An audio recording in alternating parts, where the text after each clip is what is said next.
තිරුවන් සරණයි හැමදිනාටම ගෞරවනීය මහා සංඝරත්නයන් අවසරයි.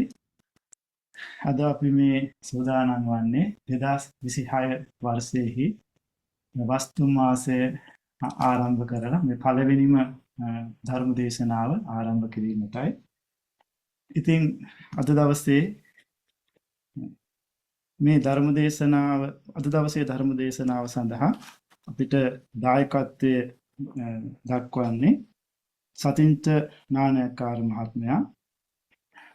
ඉතින් මේ ධර්ම දේශනා මාලාව අපි විශේෂ තේමාවක් යටතේ සිද්ධ කරගෙන යන්නේ.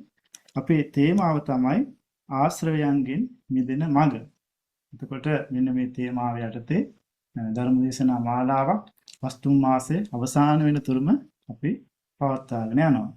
ඉතින් අද දවසේ මේ ධර්ම දේශනාවට අපේ ගෞරවනීය ස්වාමින් වහන්සේලා හැටියට සහසම්බන්ධ වෙනවා.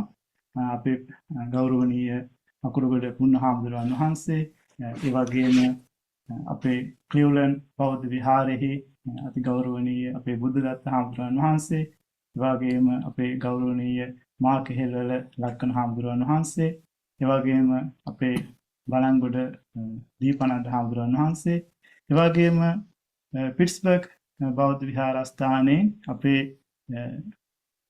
හංගුරංකිත විජයානන්ද ස්වාමීන් වහන්සේ අතට ශ්‍රාවකයන් සහ ධර්ම සාකච්ඡා කිරීමට සම්බන්ධ වෙන ස්වාමීන් වහන්සේලා හැටියටයි සහසම්බන්ධ වන්නේ. ඉතින් අද දවසේ මේ ධර්ම දේශනාවේ ගෞරවනීය දේශකයන්න් වහන්සේ තමයි අපේ කානගී මෙලන් විශ්වවිද්‍යාලයේ කතිකාචාර්ය, ඒ වගේම පිට්ස්බර්ග් බෞද්ධ විහාරස්ථානයේ සහ ක්ලිව්ලන්ඩ් බෞද්ධ විහාරස්ථානය යන උභය විහාරයන්හි විහාරාධිපති, ඒ වගේම ශ්‍රී ලංකා රාමඤ්ඤ මහානිකායෙහි ඇමරිකා එක්සත් ජනපදයෙහි ප්‍රධාන සංඝනායක අවසරයි ආචාර්ය සූරක්කුළුමේ ප්‍රේමරතන නායක හාමුදුරුවන් වහන්සේ. ඉතින් අපේ හාමුදුරුවන් වහන්සේ ඔබ වහන්සේට අපේ සචින්ත නානයක්කාර මහත්මයා වෙනුවෙන් ඉතාමත්ම ගෞරවයෙන් ආරාධනා කරනවා මේ ධර්ම දේශනාව ආරම්භ කරන හැටියට. අවසරයි. ගොඩාක් පිං. අපි ධර්ම ශ්‍රවණයට කලින් අපි අපේ තිසරණය ශක්තිමත් කරගෙන අපි සීලය නැවත අලුත් කරගෙන ධර්ම ශ්‍රවණය කරමු. ඒ නිසා කවුරුත් සාදුකාරයක් දීලා নমස්කාරය කියන පන්සල් සමාදන්.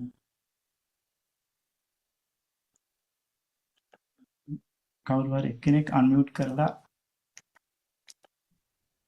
සාදු සාදු සාදු නමෝ තස්ස භගවතු වරහතු සම්මා සම්බුද්දස්ස නමෝ තස්ස භගවතු වරහතු සම්මා සම්බුද්දස්ස නමෝ තස්ස භගවතු වරහතු සම්මා සම්බුද්දස්ස බුද්ධං සරණං ගච්ඡාමි. බුද්ධං සරණං ගච්ඡාමි. ධම්මං සරණං ගච්ඡාමි. ධම්මං සරණං ගච්ඡාමි. සංඝං සරණං ගච්ඡාමි. සංඝං සරණං ගච්ඡාමි.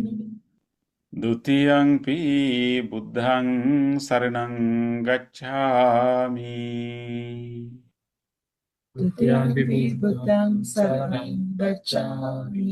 ဒ ුතියංපි ධම්මං සරණං ගච්ඡාමි. ဒုတိယံ ပိධම්මං සරණං ගච්ඡාමි. ဒ ුතියංපි සංඝං සරණං ගච්ඡාමි. ဒုတိယံ ပိසංඝං සරණං ගච්ඡාමි. තතියංපි බුද්ධං සරණං ගච්ඡාමි. ဒုတိယံ ပိබුද්ධං සරණං ගච්ඡාමි. තතියංපි ධම්මං සරණං ගච්ඡාමි. ဒုတိယံ ပိဓမ္မං සරණං ගච්ඡාමි. තතියංපි සංඝං සරණං ගච්ඡාමි. Satyampi sangam saranam gacchami. පානාති පාතා වේරමණී සික්ඛාපදං සමාදියාමි. Panadipata veramani sikkhapadam samadhiyami. අදින්නා දානා වේරමණී සික්ඛාපදං සමාදියාමි. Adinadana veramani sikkhapadam samadhiyami. කාමේසු මිච්ඡාචාරා වේරමණී සික්ඛාපදං සමාදියාමි. Kamesu ichchāchārā veramani sikkhapadam samadhiyami. මුසාවාදා වේරමණී සික්ඛාපදං සමාදියාමි.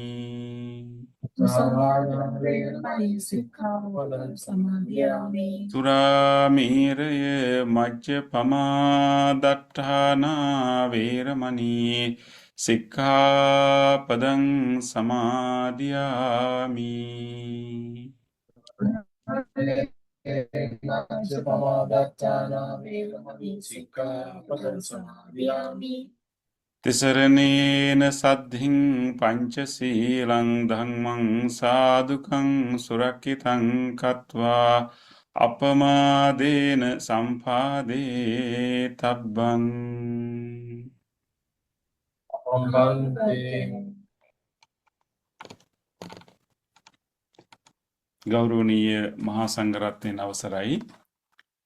ධර්ම ශ්‍රවණාභිලාෂී සදහවත් පින්නතුනි, වස්තු මාසයේ පුරා අපි පවත්වන බලාපොරොත්තු වෙන ධර්ම සාකච්ඡා මාලාවේ පළවෙනි ධර්ම දේශනාව සහ සාකච්ඡාව අපි මේ වස් කාලයේහි අපි ඉලක්ක කළා, අපි තීරණය කළා එක වැදගත් තේමාවක් ඔස්සේ මේ ධර්ම සාකච්ඡා මාලාව සිද්ධ කරගෙන යන්න.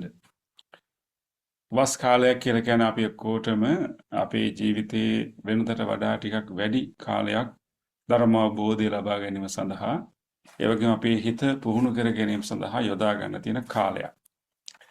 ඉතින් මේ කාලය තුල අපි මේ ධර්ම මාර්ගයේ පුහුණු කරන කෙනෙකුට බුදුරජාන් වහන්සේගේ දහම අවංකව පිළි අරගෙන පිළිපදින කෙනෙකුට ඒ පිළිපැදීම හරහා කරගන්න තියෙන්නේ ප්‍රධාන වශයෙන් අපේ හිතේ තියෙන කෙලෙස්. අපේ හිතේ තියෙන කෙලෙස් ධර්ම, ඒකට පදනම් වෙන අවිද්‍යාව දුරු කර ගැනීම සඳහා වෑයම් කරන එක. ඒක එක පැත්තකින් සිද්ධ වෙන්න ඕන කරන දෙයක්. දුරු කිරීම, ප්‍රහාණය කිරීම වෙනුවෙන් අපි කරන්න ඕන ව්‍යායාමය. ඒකත් එක්කම අනිත් පැත්තට අපිට කරන්න තියෙනවා තව භාවනාවක්, ඒ කියන්නේ දියුණු කිරීම. ඉතින් අපිට කරුණු දෙකයි කරන්න තියෙන. එකක් ප්‍රහාණය කිරීමක් කරන්න තියෙන්නේ, දුරු කිරීමක්, අයින් කිරීමක්, බැහැර කිරීමක්. අනිත් පැත්තෙන් කරන්න තියෙන්නේ දියුණු කිරීමක්, භාවනාවක්, සංවර්ධනය කිරීමක්. කෙලෙස් දුරු කරන ගමන්ම අනිත් පැත්තෙන් අපේ හිතේ තියෙන ප්‍රඥාව මෝදු කරගන්න එක, වැඩි කරගන්න එක, දියුණු කරගන්න එක. ඒ ප්‍රඥාවත් එක්ක සම්බන්ධ වෙන කරුණාව, මුදිතාව සහ අනිකුත් බෝධිංග ධර්ම, උපේක්ෂාව, මේ කියන ධර්ම, සිහිය, මේ කියන ධර්ම වඩා ගන්න. ඒක උදේ පැත්ත වැඩක් තමයි අපිට තියෙන්නේ. ඉතින් මේකෙදී අපි දැන් මේ වස් කාලේ අපි උත්සාහ ගන්නේ මේ දුරු කරගන්න ඕන කියලා බුදුහාමුදුරුවෝ දේශනා කරපු කෙලෙස් ගැන පොඩි අවබෝධයක් ලබා ගන්න. ඒ කෙලෙස් ගැන කතා කරනකොට බුදුහාමුදුරුවෝ පාවිච්චි කරපු විශේෂ වචනයක් තියෙනවා. ඒ වචනය ආශ්‍රයෙන් අපි ඒ වචනේ තේරුම අවබෝධ කරගෙන ඒ වචනේ හරහා අපේ කෙලෙස් වල වැදගත් ස්වභාවයක් අපට කියලා දෙනවා. අන්නේ ස්වභාවය අවබෝධ කරගෙන එතනින් පස්සේ ඊළඟ ධර්ම දේශනාවලදී ඒ කියන කෙලෙස් දුරු කරගන්න තියෙන ක්‍රම රාශියක් බුදුරජාණන් වහන්සේ දේශනා කරලා තියෙනවා. අපි ඒ ක්‍රම එකින් එක එක සතියේ ඉගෙන ගන්නයි බලාපොරොත්තු වෙන්නේ. එතකොට දැන් මේ කෙලෙස් හැඳින්වීම සඳහා බුදුහාමුදුරුවෝ පාවිච්චි කරපු එක වැදගත් වචනයක් තමයි මේ ආශ්‍රව කියන වචනේ. ඒ නිසා අපි අද මාතෘකාව වෙන්නේ මේ ආශ්‍රවයන් යනු මොනවාද කියන එක හඳුනා ගැනීම. ආශ්‍රව දැන් මේ වචනේ මේ පිටුතුන් මීට කලින් අහලා ඇති. ඇත්තටම බුදුරජාන් වහන්සේගේ දේශනය තුළ අපේ මනස ගැන ඊටාම ගැඹුරු විග්‍රහයක් නෙතිනේ. එතකොට අපේ මනස ගැන අපේ ජීවිතය ගැන මේ ගැඹුරු විග්‍රහයන් කරනකොට අපට සිද්ධ වෙන ඕනෑම විෂයක අපි ගැඹුරින් විග්‍රහයක් කරනවා නම් ඒ විෂයට අදාළ මේ පාරිභාෂික වචන තියෙනවා. ඒ කියන්නේ ටෙක්නිකල් ටර්ම්ස්. ඒ විෂය ගැඹුරින් හදාරනකොට ඒ විෂයට අදාළ වචන මාලාවක් තියෙනවා. ඒ වචන ඒ පාරිභාෂික වචන ඒ ටෙක්නිකල් ටර්ම්ස් හරියට ඉගෙන ගත්තොත් තමයි ඒ විෂය ගැන අපට හරියට කතා කරන්න ඉගෙන ගන්න පුළුවන්. දැන් බුදුරජාණන් වහන්සේගේ ධර්මයන් නිකන් මේ අපි අදහගෙන ඉන්න ඕන මේ ඊටාම මේ සරල දහමක් නෙමෙයි. ඊටාම ගැඹුරින් නුවණින් ප්‍රඥාවෙන් අවබෝධ කරගන්න ඕන අපේ සිත ගැන දේශනා කරපු ඊටා ගැඹුරු විවරණයක් තියෙනවා. ඒතකොට ඒ විවරණය තුලත් අපට තියෙනවා මේ කියන මේ ටෙක්නිකල් ටර්ම්ස් පාරිභාෂික වචන. මේ වචන අපි හරියට අවබෝධ කරගන්න ඕනේ. මේ ධර්මයේ වටහා ගන්න සහ මේ ධර්මයේ පුහුණු කරන්න. ඉතින් ඒ අතර එක වැදගත් වචනයක් තමයි මේ ආශ්‍රව කියන වචන.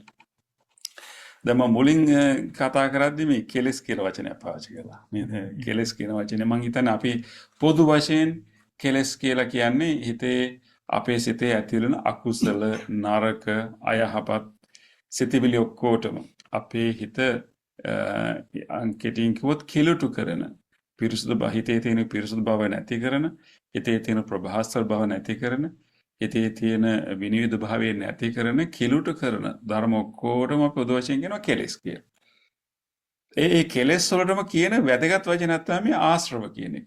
හැබැයි මේ වචනය තුල මේ කෙලෙස් වල විශේෂ ස්වභාවයක් අපට තේරුම් ගන්න පුළුවන්කම තිබෙනවා. ඉතින් අපි ඒක තමයි අද මේ තේරුම් ගන්න හදන්නේ මේ කෙලෙස් ගැන බුදුහාමුදුරුවෝ දැකපු එක කෝණයක්. එක පැත්තකින් බලනකොට මේ කෙලෙස් පේන විදිය. ඒතර ඒකත් එක්ක මේ කෙලෙස් වල තියෙන ස්වභාවය සහ කෙලෙස් වලින් අපට කරන බලපෑම තමයි මේකෙන් අපි හඳුනගන්නේ. ඉතින් අද අපි මේ ආශ්‍රව නැති කරන ක්‍රමයක් ගැන කියන්නේ නැහැ. ඒක ඉතින් අපි ඊළඟට කතා කරනවා. හැබැයි නැති කරන්න කලින් මොනවද මේ කියලා අපි දැනගන්න එපේ. මේ ආශ්‍රව කියන්නේ මොකක්ද කියලා අපි දැනගන්න එපේ. ඒක තමයි අද දවසේ අපේ සාකච්ඡාව. මේ ආශ්‍රව කියන වචනය මෙහි අර්ථ කීපයක්ම තියෙන වචනයක් පාලි භාෂාවේ. ආශ්‍රව කියන වචනේ. දැන් ඒක ප්‍රමුඛ අර්ථයක් තමයි ආශ්‍රව කියලා සිංහලෙන් සහ සංස්කෘතයෙන් කියන පාලියෙන් කියන ආසව. ආසව කියලා කියනවා මේ පල් කරපු දේවල් වලට.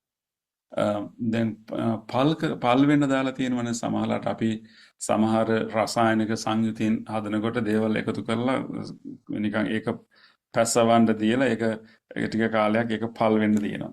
ඒ වගේ දැන් අපි බුද්ධ කාලේ ගත්තාම දැන් උනත් මේ අපි සමහර ලාවට සමහර මල් වර්ග එහෙම නැත්නම් පළතුරු වර්ග ඒකට දාලා කාලයක් තිස්සේ තියෙනවා ඒවා මේ පල් වෙන්න. එහෙම තියලා ඉතින් එක එක බීම් වර්ග හදා ගන්නවානේ. ඔව්. එතකොට මේ ආසව කියන වචනේ පාවිච්චි කරනවා අන්න එහෙම පල් කරලා මේ හදාගන්න දෙයටත් ආසව කියලා කියනවා. දැන් ওই පුප්පාසව කියලා වචනයක් තියෙනවා. මල් එහෙම ඒ විදිහට පල් කරලා හදාගත්තු බීමට කියන පුප්පාසව කියලා. පලාසව කියලා තව වචනයක් තියෙනවා. ඒ අර ගෙඩි වර්ග පළතුරු වර්ග ඒ විදිහට තියලා පල් කරලා සකස් කරගත්ත දෙයට. ඉතින් මේක තමයි එක තේරුමක් මේ පල් වෙන ස්වභාවය, පල් පැසවෙන ස්වභාවය. ඉතින් ඒ ස්වභාවය ගැන ඒක තමයි වචනේ මූල කාර්යය. නමුත් මේක බුදුරජාණන් වහන්සේ අපේ මනස ගැන විස්තර කරන්න යොදාගත්තා. අපේ අකුසල ස්වභාවයන් ගැන විස්තර කරන්න උන්වහන්සේ යොදාගත්තා. මොකද ඒකේ තේරුම දැන් අර වගේ අර ආසව කියලා කියන අර පල් වෙන මේ දැන් අතරම තව අපි දැන් අර කියනවනේ මේ අපි දැන් අර බියතක් හදන්නේ අරිෂ්ඨ නේද? ඔව් අරිෂ්ඨත් ආසව වර්ගයක් තමයි. ඒ කියන්නේ වර ගොඩක් දාලා ඒ අරිෂ්ඨ ගොඩක් කල් මේ තියන්න ඕනේ. ඒකට සෑහෙන කාලයක් තියෙන්න බෑ. එතකොට ඒකත් ආසවයක් එක පැත්තකින්. දැන් මේක මේ වචන වදාගෙන බුදුහාමුදුර අපේ මානසික ස්වභාවයක් පැහැදිලා. අපේ කෙලස් වල හැටිත් මේ ආසවයක්. කියන්නේ අපේ කෙලස් මේ මේ පල් වෙනවා වගේ. ඒ කියන්නේ එක දිගට තිබිලා එහෙම නැත්නම් මේ කෙලස් යෙදිලා මේ කෙලස් අපේ හිතේ පවත්වාගෙන හරියට අර භාජනයක අර පළතුරු එහෙම නැත්නම් අර මල් මාස ගණන් පල් කරලා තියා ගන්නවා වගේ අපිත් අපේ හිතේ ඊර්ෂ්‍යාව වෙන්න පුළුවන්, තරහ වෙන්න පුළුවන්, ආසාව, ලෝභය, තෘෂ්ණාව කියන ඒවාත් මේක නිකන් තියලා පැසවලා පල් කරලා තමයි තියෙන්නේ. එතකොට මේ අපේ සිතේ මේ නිතර මේව යෙදිලා තියෙන්නේ. අර පල් වෙනවා වගේ මේ නිතරම හිතේ මේව පවතිනවා. ඉතින් ඒ පවතින නිතර මේ කෙලෙස් හිතේ මතුවලා පවතින මොකද වෙන්නේ? මේක හිතේ මුල් බැහැ ගන්නවා. හිතේ නිකන් මේ පදිංචි වෙනවා. මේක හිතේ නිකන් පුරුදු ගතියක් බවට පත් වෙනවා. දැන් එහෙම අපි උදාහරණයක් ගමු. ඒ විදිහට මාස ගණන් පල් කරලා යම් කිසි භාජනයක මොන ආහාර තිබ්බොත් හදිසියේ ඒ තියෙන පල් කරපු දේ භාජනෙන් අයින් කළා. භාජනේ ඒ පල් කරපු දේ ගඳ නැති වෙන්නේ නැහනේ. නේ ඒ කියන්නේ ටික කාලයක් නිතර යෙදුනහම කොච්චර පළපදියම් වීමක් වෙනවද? ඒ දැන් අපේ හිත තුළටත් ඕක තමයි වෙලා තියෙන්නේ. එතකොට මේ කෙලස් වල තියෙන මේ පළපදියම් වෙන ස්වභාවය, මේ කෙලස් වල තියෙන මේ මුල් වැසක ස්වභාවය, මේ පුරුද්දක් බවට මේ පත් වෙන ස්වභාවය තමයි ආසව කියන වචනයෙන් උන්වහන්සේ පැහැදිලි කළේ. දැන් මේක නිතර යෙදිච්ච නිසා දැන් මේක නිකන් අර හිතේම ස්වභාවයක්, හිතේම ගතියක්. අර භාජනයේ ගඳ බවට පත් වෙනවනේ ටික කාලයක් ගියපුවාම අර දාලා තිබ්බදී ඒ වගේ දැන් මේක හිතේ ගතියක්. හිතේ මුල් බැසගත ස්වභාවයක් බවට තමයි දැන් මේ කෙලස් පත් වෙලා තියෙන්නේ. අන්න ඒ ස්වභාවය තමයි උන්වහන්සේ මේ එක පැත්තකින් ආසව කියන වචනයෙන් පැහැදිලි කළේ. ඒකින් එක වැදගත් කාරණයක් තේරෙනවා මේ අපේ කෙලෙස් වල තියෙන මේ පරණ බව. කියන අපිට මේ ඇතිවෙන කෙලෙස් ඒ ආසව ඒ කෙලෙස් මේ ඊයේ පෙරේද අපිට ඇති වෙනව නෙමෙයි. මේවා මේ කාලයක් තිස්සේ නැවත ඇතිවීම නිසා මේවා මේ දැන් අපි හිතමු අපි යම් කිසි දෙයකට අපිට ආසාවක් ඇති වුණොත් ඒ ආසාව ඇති වෙන්නේ අද නෙමෙයි ඊයේ නෙමෙයි. ඒ ආසාව ඇති වෙන්නේ මේ ගිය අවුරුද්දේ නෙමෙයි. ඒ ආසාව ඇති වෙන අවුරුදු 10කට කලින් නෙමෙයි. මේක අවුරුදු ගාණක් සමහරට අවුරුද්දට එහා ගිහලා අපේ සසර ජීවිත ගානාවක් අපි මේ විදිහටම මේ ආසා කිරීම එමෙතන මේ විදිහටම මේ කෙලෙසේ පවත්වා ගැනීම මේ හිතේ කරලා තියෙනවා. ඉතින් අන්නේ ඒ ස්වභාවය තමයි උන්වහන්සේ ආසව කියන වචනේ පැහැදිලි මේ කෙලෙස් හරි පරණයි මේ අපට යෙදලා. ඒ නිසා මේක ඉතේ ස්වභාවයක් බවට පත් වෙලා තියෙන්නේ. ඒ නිසා මොකද වෙන්නේ ඊළඟට දැන් ඒකත් එක්කම ඒ අර ආසව කියන වචනේ තව තියෙනවානේ මේ ඒ වගේන් අපි මත් වෙනවනේ. දැන් ඒ අර පුප්පාසව පලාසව කියන ඒවා ඒ වගේන් මත් වෙනවනේ. එතකොට ඒ වගේ මේ කෙලෙස් වලත් තියෙන අපි ඒවා මත් කරන ස්වභාවය. අපේ හිතට කෙලෙස් පහළච්ච ගමන් ඒ කෙලෙස්ේ පළවෙනි සැරේ නෙමෙයි උට කලින් යෙදিলা මේක දැන් මේ මුල් බැසගෙන තියෙන්නේ. ඒකත් එක්කම ඒක යෙදිච්ච ගමන් අපි මත් වෙනවා. දැන් සාමාන්‍යයෙන් මේ පලාසව පුප්පාසව කියන මේ දෙයක් බීලා නම් මේ ටික වෙලාවකින් ඒ මත් වීම නැති වෙලා යනවා නේ දවසකින් දෙකකින්. නමුත් මේ මත් වීම එහෙම මේ යන මත් වීම නෙමෙයි. ඒක සෑහෙන කාලයක් අපේ හිතේ තියෙන නිසා මේ මත් කරන ස්වභාවයක් තියෙන නිසා මේ කෙලස් වලට ආසව කියන වචනේ පාවිච්චි කරනවා. ඒත් එක්කම තව මේ ආසව කියන වචනේ තේරුමක් තියෙනවා මේ ගලනවා කියන එක. ආසවති ගලනවා කියන එක. මේකට උදාහරණ දෙන්න අපි හිතමුකෝ දැන් උදාහරණයක් හැට අපි දැන් තුවාලයක් වගේ තිබ්බොත් මේකේ සැරව ගලනවා. අන්න ඒ වගේ පොඩි ගැලීමක් තියෙනවා. ඒකෝට මේ කෙලස් වල තව ස්වභාවයක් තමයි මේ ගලන ස්වභාවය. මොකක්ද ගලන ස්වභාවය? ඒ කියන්නේ අපට මොකක් හරි අරමුණක් ඇහැට කනට නාසයට දිවට ශරීරයට කියන පංචේන්ද්‍රයන්ට හෝ එමෙතන මනසට පරණ මතකයක් වගේ දෙයක් මේ වගේ අරමුණක් මුණ ගැහිච්ච ගමන් අපි ඒක හරි සිහියෙන් මුණ දුන්නේ නැත්නම් ප්‍රඥාවෙන් ඒකට අපි ඒක හඳුනාගත්තේ නැත්නම් ඒක අර පරණ තුවාලයක් පෑරනකොට මේ සරව ගලන්නේ අන්න ඒ වගේ හිතේ තියෙන මේ කෙලෙස් ගලන්න ගන්නවා. පොඩි අරමුණක් යෝනේ නේ. පුංචි පින්තූරයක ෆෝන් එකක එන්න ඕනේ. කොච්චරනම් කෙලෙස් ගලනවද නිකන් සරව වගේ නෙමෙයි ගලන්න නිකන් දියපුහුලක් වගේ නේ. අපට පුංචි සද්දය ඇහෙන්න ඕනේ, පොඩි හඬක් ඇහෙන්න ඕනේ කෙනෙකුගේ. කැමැති කෙනෙකුගේ එකක් ඇහුණත් ඒ අර මේ හුව ගලනවා. අකමැති කෙනෙකුගේ එකක් ඇහුණත් කෙරවල නැතුව ගලනවා. අපිට පොඩි ට්‍රිගර් එකයි ඕනේ. ඉතින් අර තුවාලකින් සරව ගලනවාගේ පුංචි ට්‍රිගර් එකකින් චූටි අරමුණකින් අපට සෑහෙන කෙලස් ගැලීමේ ගතියක් තියෙනවා. ඉතින් මේක තමයි මේ කෙලස් වල ස්වභාවය. අපි යන්නේ ඒකයි මුලින් දැන් අවබෝධ කරගන්න ඕනේ මේ කරගන්න ඕනේ මුල් වටේදී. ඒක බලන්න බුදුරජාණන් වහන්සේ මේ වචන වලින් අපට පැහැදිලි කළා මේ හිතේ තියෙන කෙලස් වල මේ ස්වභාවයන් ටික ආසව කියන වචනේ. අයිතන අපට පැහැදිලි මේ කොහොමද මේක වෙන්නේ කියලා. ඉතින් මේ විදිහට බලනකොට කෙලස් දිහා ආසව විදිහට කෙලස් දිහා බලනකොට බුදුරජාණන් වහන්සේ එහෙම ආසවයන් එහෙම කෙලස් වර්ග 4ක් ගැන අපට දේශනා කළා. අර විදිහට පල් විවි තිබෙන ඕන වෙලාවක ගලන අපිව මත් කරන කෙලස් ගොඩවල් 4ක් තියෙනවා. ආසවයන් 4ක්. ඒ 4ට උන්වහන්සේ දේශනා කළේ කාමාසව, භවආසව, දිඨාසව, අවිජ්ජාසව කියලා.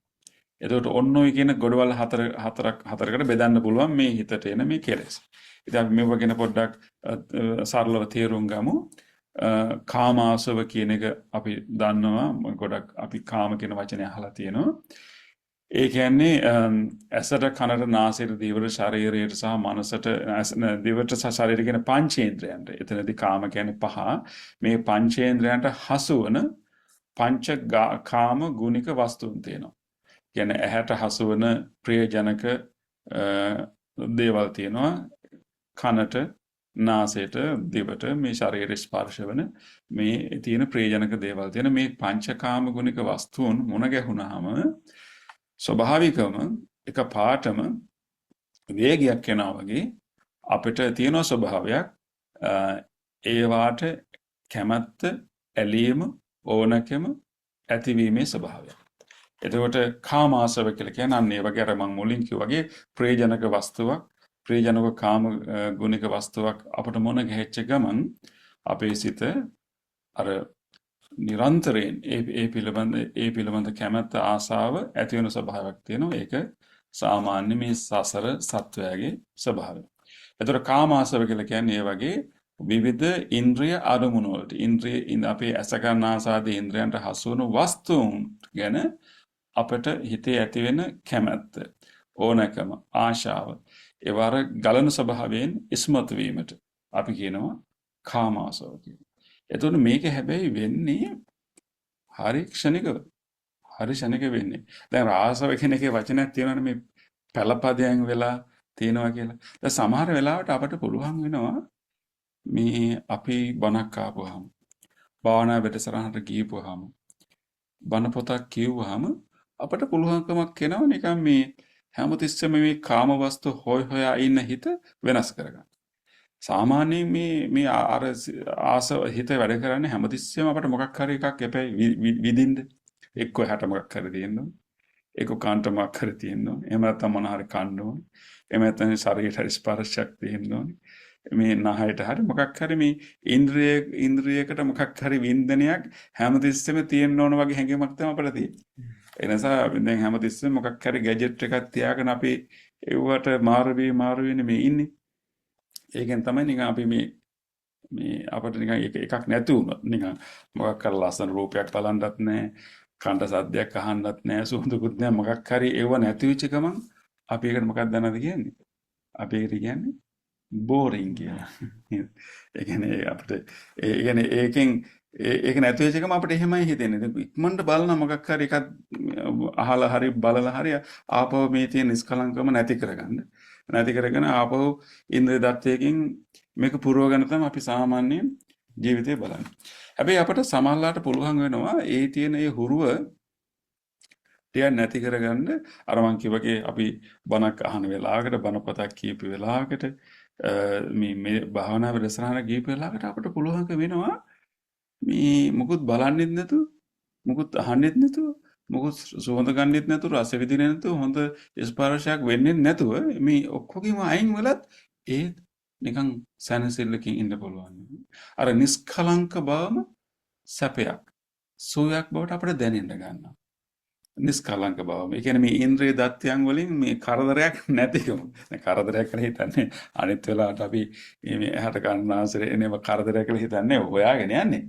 නමුත් අර භාවනාවක වගේ නිරත වුණාම ඒ ලැබෙන විවේකේ ඒ වගේ ධර්ම මනසකාරයක නිරත වුණාම ඒකෙන් ලැබෙන විවේකයත් එක්ක අපට පොඩ්ඩක් දැනෙනවා මේ නිස්කලංකකම මේ ඉන්ද්‍රිය දත්තයන්ගෙන් කරදරයක් නැතුව ඉන්න එක පොඩි සුවයක් සනීපයක්. ඒක අතර විවේකජන පීති සුඛම් වගේ විවේකයක් එක්ක එන සෝයක් අපි භුක්ති විඳිනවා. ඉතින් එහෙම වෙලාවට ඔන්න කාමාසව දැන් ටිකක් ඒතකොට අර කාමාස වෙන්නේ නැහැ. ඒ කියන්නේ මේ කාමාසාවක් වෙන්නේ නැති මොහොතක් තියෙනවා. හැබැයි මේ ආසව කියන එකේ හැටි ආසව කියන වචන බුදුරජාණන් වහන්සේ දේශනා කරනවා තියෙන මේක අර පළපදියන් වෙලා මුල් බහැලා පුරුද්දක් බවට පත් වෙලා නේ තියෙන්නේ. මේක ලේසි නෑ ගලවන එක. දැන් අර වගේ වෙලාවකට අපිට ටිකක් මේ පොඩි අවබෝධයක් ඇවිල්ලා පොඩි සුවයක් ඇවිල්ලා කාම වස්තු නොතිබ්බත් කමන්නේ වගේ කියන හැඟීමකට හිටියට ඔය භාවනා වැඩසටහන ඉවර වෙලා ගෙදර ඇවිල්ලා නැත්නම් පන්සලට ඇවිල්ලා දවස් දෙකක් ඉන්නකොට අර බණ පොත කියවලා බණ අහලා ටිකක් අවබෝධයක් ඇවිල්ලා හිටියට නිකන් දවස් දෙකක් යනකොට දන්නේම නැතුව ආපහු back to normal නේ ආපහු අර ඉන්ද්‍රයන් වලට මේ අරමුණු හොයා යන ගතිය ආපහු එනවනේ හරිම ඉක්මනට නේ අපි දැන් අර අපිට මතකයි අපි මේ පහුගිය දවස්වල අපි කියන්නේ මේ අපේ මොනාස්ටික් රිට්‍රීට් එක නේද අපේ වෙස්ට් වර්ජිනියා පන්සලේ අපි ගිහලා සතියක් මේ භාවනා නියෝගයේ ඉන්නකොට අපිට මේ ඇත්තට මේ විවේකයත් එක්ක මේ වැඩිපුර වළඳන්න හිතෙන්නේ නැහැ නේ චුට්ටය වළඳන්නේ මේ ෆෝන් පාවිච්චි කරන්න හිතෙන්නේ නැහැ ඒ අරමුණු හිතෙන්නේ නැහැ එක මාර්තුවා ගැන හිතෙන්නේ නැහැ සමහර මාර්තුක ඕනෙම නැහැ කියලා හිතන්නේ එහෙම ඉඳලා හරිම සරලව හිත තියාගන්න එහෙම තමයි කැමැත්ත ඇති වෙන්නේ එහෙම ඉඳලා අපි ගත කරලා ආපහු පන්සලට ආවනේ නේද පන්සලට ඇවිල්ලා දවස් කීයද ගියේ නේද දවස් දෙකක් යනකොට දන්නේම නැතුව ආපහු අර පරණ පුරුදු ටික පරණ හරි ආසවට කියනවා ඇත්තට ඒ ආසව කියන එකේ අනිත් තේරුම තමයි ඒක මේක පරණයිනේ මේ කෙලස් යෙදিলা දැන් පරණ ඒවා දැන් පුරුදු වෙලා ඒවා දැන් රටාවක් කියලා ගති ස්වභාවයක් බාටපත් වෙලා තියෙන්නේ ඒක නැති කරන්න නම් ලේසි වෙන්නේ අපි නිකන් යම් කිසි මොහොතක අපි ඒ වගේ අත්මිතල හිටියත් පොඩි වෙලාවකින් අපි ආපහු අර ස්වභාවයට යනවා. ඒක තමයි මේ ආසවල තියෙන හැටි. පරතරම් නොපෙනෙන සංසාරේ එන පිරිසක් නෙමෙයි. ඒ කියන්නේ කොච්චර ඒ පුරුද්ද ලේසිනේ ආපහු හරි ඉක්මනට ඒ ගති ස්වභාවයට ඒ ආසව කියන එකෙන් අපි තේරුම් ගන්න ඕන අන්නේ ඒ ස්වභාවය මේ කෙලෙස් වල තියෙන භයානකම. කෙලෙස් වල තියෙන භයානක මේකේ තියෙන පළපදියන් වෙත් ගතිය මේකේ තියෙන මේ අර මුල් බැසගත් ගතිය අපි කියන අරටුවන් බහැපු ගතිය අන්න ඒක අපි අවබෝධ කරගන්න ඕනේ. ඒ නිසා මේ කෙලෙස්ක සටන් කරනකොට මේකට මුණ දෙනකොට ඒක තියෙන ගැඹුර අවබෝධ කරගෙනයි අපි මේ වැඩේට බහින්න ඕනේ. ඉතින් ඒක තමයි මේ වචනයෙන් අපට පැහැදිලි කරලා තියෙන්නේ. ඉතින් ඒ නිසා ඒ අර කාමාසවන්ගේ හැටි එම තමයි හරි ඉක්මනට ආපහු එතන එන්න පුළුවන්. ඒ නිසා අපිට සෑහෙන වීරියක් තියෙන්න ඕනේ. සෑහෙන අපි උපක්‍රම පාවිච්චි කරන්න ඕනේ. ඒ උපක්‍රම ගැන අපි ඊළඟ ධර්ම දේශනාවලදී අපි සාකච්ඡා කරමු. මේ දැන් අර ගතියක් ඇති වෙලා දැන් මේ තියෙන්නේ. මේව දැන් ආසවයක් වෙලා තියෙන්නේ දැන්. කාමයට කැමැතිකම ආසවයක් වෙලා තියෙනවා. දැන් ඉතින් මේක අනිත් පැත්ත හරව ගන්න සෑහෙන අනිත් පැත්තට හිත හරවන්න වෙනවා. ඉතින් ඒකට අපිට සෑහෙන කල්යාණ මිත්‍ර ආශ්‍රය අවශ්‍යයි. අපට උපකාර අවශ්‍යයි, ධර්මයේ පිහිට අවශ්‍යයි, ධර්මඥානය අවශ්‍යයි, වීරිය අවශ්‍යයි. ඉතින් ඒක තමයි මේ ආසවයන්ගේ ස්වභාවය. ඉතින් පළවෙනි කොටස තමයි ඒ කාම ආසව කියන එක. ඊට පස්සේ දෙවෙනි මේ ආසව ගොඩ උන්වහන්සේ දක්වන්නේ භවාසව. භවාසව භව කියලා කියන්නේ පැවැත්ම. ඇත්තටම මෙතන භව කිව්වහම අපි තේරුම් ගන්නවා එක පැත්තකින් මේ කර්ම භවයේ තියෙනවා. අනිත් පැත්තෙන් උප්පත්ති භවයේ තියෙනවා.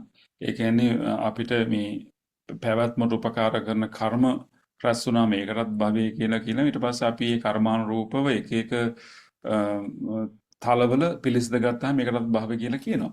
නමුත් මේ අවස්ථා දෙකේදීම භව කියන වචනේ අපි ගම්මේ වෙන්නේ අපි පැහැදිලි කරගන්නේ මේ මම පවත්වා ගැනීමට අපි මේ මම පැවැත්මට මම පවත්වා ගැනීමට අපිට තියෙන ආශ්‍රවය භව ආශ්‍රවය කියලා කියනවා. මම කියන කෙනාව පවත්වා ගන්න. දැන් අපි හැමෝටම සියුම්ම ඒ ආශ්‍රවය තියෙනවා. ඒ කියන්නේ අපි හැමදෙස්සෙම මේ මම කියන සාමාන්‍ය ජීවිතයේදී අපි හැමදෙස්සෙම මම කියන කෙනාව නරත්තු කරන්න උත්සාහ කරනවානේ. මම කියන චිත්‍රයක් හදාගෙන මම කියන මේ අනන්‍යතාවයක් හදාගෙන අපි ඉතින් ඒක දැන් පවත්වා ගන්න උත්සාහ ගන්නවානේ. එහෙම එකක් අපිට තියෙනවනේ දැන් ඔන්න මට ළඟදී දැන් තව මම කියන එකට කෑල්ලක් හම්බුණා නේද? එතකොට දැන් ඒක පවත්වා ගන්න මම මහන්සි ගන්නවා. අන්න ඒ වගේ ඉතින් හැමදෙස්සෙම එහෙම අපි ස්වභාවයක් තියෙනවා. දැන් භවආශ්‍රය ගුහා මේක මේ ජීවිතය විතරක් නෙමෙයි මේ මම කියන පැවැත්ම දිගටම තියාගන්න. මරණයෙන් පස්සෙත් ඒ මම කියන පැවැත්ම තියාගන්න කැමැත්තක් ඕනකමක් නැඹුරුවක් අපේ චිත්තසංතානය තුළ තිබෙනවා. ඉතින් භවආසව කියලා කිව්වේ අන්න ඒ නැඹුරුවට ඒක යට අභ්‍යන්තරයේ හැමතිස්සෙම අවිඥානිකව ක්‍රියාත්මක කරන ආශ්‍රවයක්. ඒක සමහර අවස්ථාවලදී මතුවෙන්න පුළුවන්. දැන් අපි ඇත්තටම දැන් අපි හදිසියෙන් මරණයටපත් වෙද්දී අපි මේ භවආශ්‍රවය නිසා තමයි භවආශ්‍රව තියෙන නිසා තමයි අපි තව පැවැත්මකට ගිහිල්ලා ඇලෙන්නේ. ඒ භවආශ්‍රවය විසින් අපිව තල්ලු කරනවා එහෙම එකට. එතකොට ඒ මම කියන කෙනාව මම කියන කෙනාගේ පැවැත්ම පිණිස අපට ඇති වෙන නැඹුරුතාවයේ ආසාව කැමැත්ත ඒකට අපි යොමු කරන ස්වභාවය තමයි අපි භවආශ්‍රව කියලා කියන්නේ. ඒක පළපදියම් වෙලා තියෙන ස්වභාවයක් සසර සත්‍යෝ හැමෝටම තියෙන ස්වභාවයක්. අපි ඒක සිහි නුවණින් මේ ධර්මඥානයෙන් අවබෝධ කරගන්න සියුම් මට්ටමින් ඒක තියෙන විදිහ. අපි හැමතිස්සෙම මේ මම කියන කෙනාව පවත්වා ගන්න තියෙන අපට අභ්‍යන්තරයේ තියෙන නැඹුරු. ඒක භවආශ්‍රව. ඊළඟට තියෙනවා දිඨාශ්‍රව කියලා දෘෂ්ටිය. දිඨාශ්‍රවේ ඊළඟ එක තමයි විශේෂයෙන්ම අපි හරි ඉක්මනට විවිධ මතවලට අපි බැහැ ගන්නවා. විවිධ දෘෂ්ටීන් වලට අපිපත් වෙනවා. ඒතර අපට ආශ්‍රවයක් තියෙනවා හරි ඉක්මනට මතයකට බැහැ ගන්න එකට. ඒක අදහසකට මතයකට මේ දෘෂ්ටියකටපත් වෙන්න අපිට තියෙන නැඹුරුව. දැන් අපිට තොරතුරු ටිකයි නියෝනේ. දැන් පොඩි තොරතුරු එක දෙකක් ආපු ගමන් හරි ඉක්මනට අපි හදා ගන්නවා අදහසක් නේ. දැන් අපි එහෙම ඒක තියෙනවා අපි හිතේ නැඹුරුවක්. අපිට සම්පූර්ණයෙන්ම තොරතුරු රැස් වෙලා එකතු වෙනකන් ඉන්නේ නැතුව අපි හරි ඉක්මනට මතවාදයකට යනවා නේ. අපිට වොන්න සමහර රටක් ගැන නිකන් තොරතුරු දෙක තුනක් එනවා. ඒ ටික ආපු ගමන් අපේ අම්මේ ওই රට ගැන අහවල් එකන්නේ. සමහර මිනිස්සු ගැන අපිට මේ තොරතුරු එකක් දෙකක් එනවා. ඒ ටික අරගෙන අපි හරි ඉක්මනට මතයකට බැහැ ගන්නවා. පුද්ගලයෝ ගැන වුණත් එහෙමයි. ඉතින් අන්න එහෙම නැඹුරුව තියෙන මතවාදයකට ඉක්මනට යන ගතියක් අපිට. හැබැයි මෙතනදී අපි මේ දිඨාසව කියලා කියන්නේ සාමාන්‍ය මතවාද නෙමෙයි. සාමාන්‍ය දෘෂ්ටියක් නෙමෙයි. විශේෂයෙන්ම සක්කාය දිට්ඨියට අපිට තියෙන නැඹුරුව. මේ දිඨාසව කියලා කියන්නේ විශේෂයෙන්ම සක්කාය දිට්ඨියට ඒ කියන්නේ දැන් අර කලින් තිබ්බේ දැන් මම කියන කෙනාව පවත්වාගෙන යාමට තියෙන කැමැත්තනේ. දැන් නමුත් දිඨාසව කියලා කියන්නේ මම කියන කෙනෙක් ඇතයි කියන විශ්වාසයට අපට යන්න තියෙන නැඹුරුව. ඒක ඉතින් මේ හැම සසර සත්‍යයකටම මේ අපි හැමෝටම මේ බණ කියන අපි හැමෝටම තියෙන ස්වභාවයක්. අපි ප්‍රඥාව පහළ කරගන්නකම් මේ අපිට තියෙන ස්වභාවයක්. ඒ කියන්නේ අපිට හැමතිස්සෙම මේ මම කියන කෙනෙක් ඇතයි කියන විශ්වාසයට මතයට අපිව තල්ලු වෙනවා. දැන් මේ වෙලාවේ අපට සද්දයක් ඇහෙනකොටම ඇහෙන සද්දයක් පිටින් තියෙනවා. ඒ සද්ද අහන කෙනෙක් මෙතන ඉන්නවා කියන දෘෂ්ටියට අපි ක්ෂණිකවපත් වෙනවා. රූපයක් අපිට පේනකොටම ඒ පේන රූපයක් බාහිරව තියෙනවා. ඒ රූපේ බලන කෙනෙක් මෙතන ඉන්නවා කියන විශ්වාසයට ඒ මතයට අපි හරි ක්ෂණිකව යනවා. ඉතින් නමුත් ධර්මානුකූලව ගත්තාම සිද්ධ වෙන ඊට තරහ වෙනස් ක්‍රියාවලියක්. අපිට රූපයක් අපි දකිනවා කියන්නේම හරි සංකීර්ණ වෙනම ක්‍රියාවලියක්. නමුත් ඒ විදිහට නෙමෙයි අපි ධර්මාවබෝධයක් නැති වුනහම යෝනිසෝ මනසිකාරයක් නැති වුනහම අපි දකින්නේ රූපයක් වල සද්දයක් හරි වෙනම දෙයක් දකින්නේ එහෙම නෙමෙයි. ඒ රූපයක් සද්දයක් ගන්ධයක් රසයක් විදින හැම මොහොතකම අපි සක්කාය දිට්ඨිය හදනවා. සක්කාය දිට්ඨිය පෝෂණය කරන මේවා අත් විදින්නෙක් ඇතයි කියන මතයට අපි යනවා. ඒ මතය අපි නිතර නිතර තහවුරු කරනවා. તો දිඨාසව කියලා කියන්නේ ඒ සක්කාය දිට්ඨිය ඇති කරගන්න අපේ හිතේ තියෙන නැඹුරුව කාලයක් තිස්සේ අපි මෙහෙම මම හදලා මම කියන කෙනාව හදලා ඕනම ඉන්ද්‍රියනුමගෙන ඉතින් ඉක්මනට අර සක්කාය දිට්ඨිය අපි හදනවා. ඉතින් සක්කාය දිට්ඨිය හැදුවට පස්සේ ඒ දිට්ඨිය පදනම් කරගෙන තව නොයේක් දෘෂ්ටීන් අපිට පහළ වෙන ලෝකය ගැන.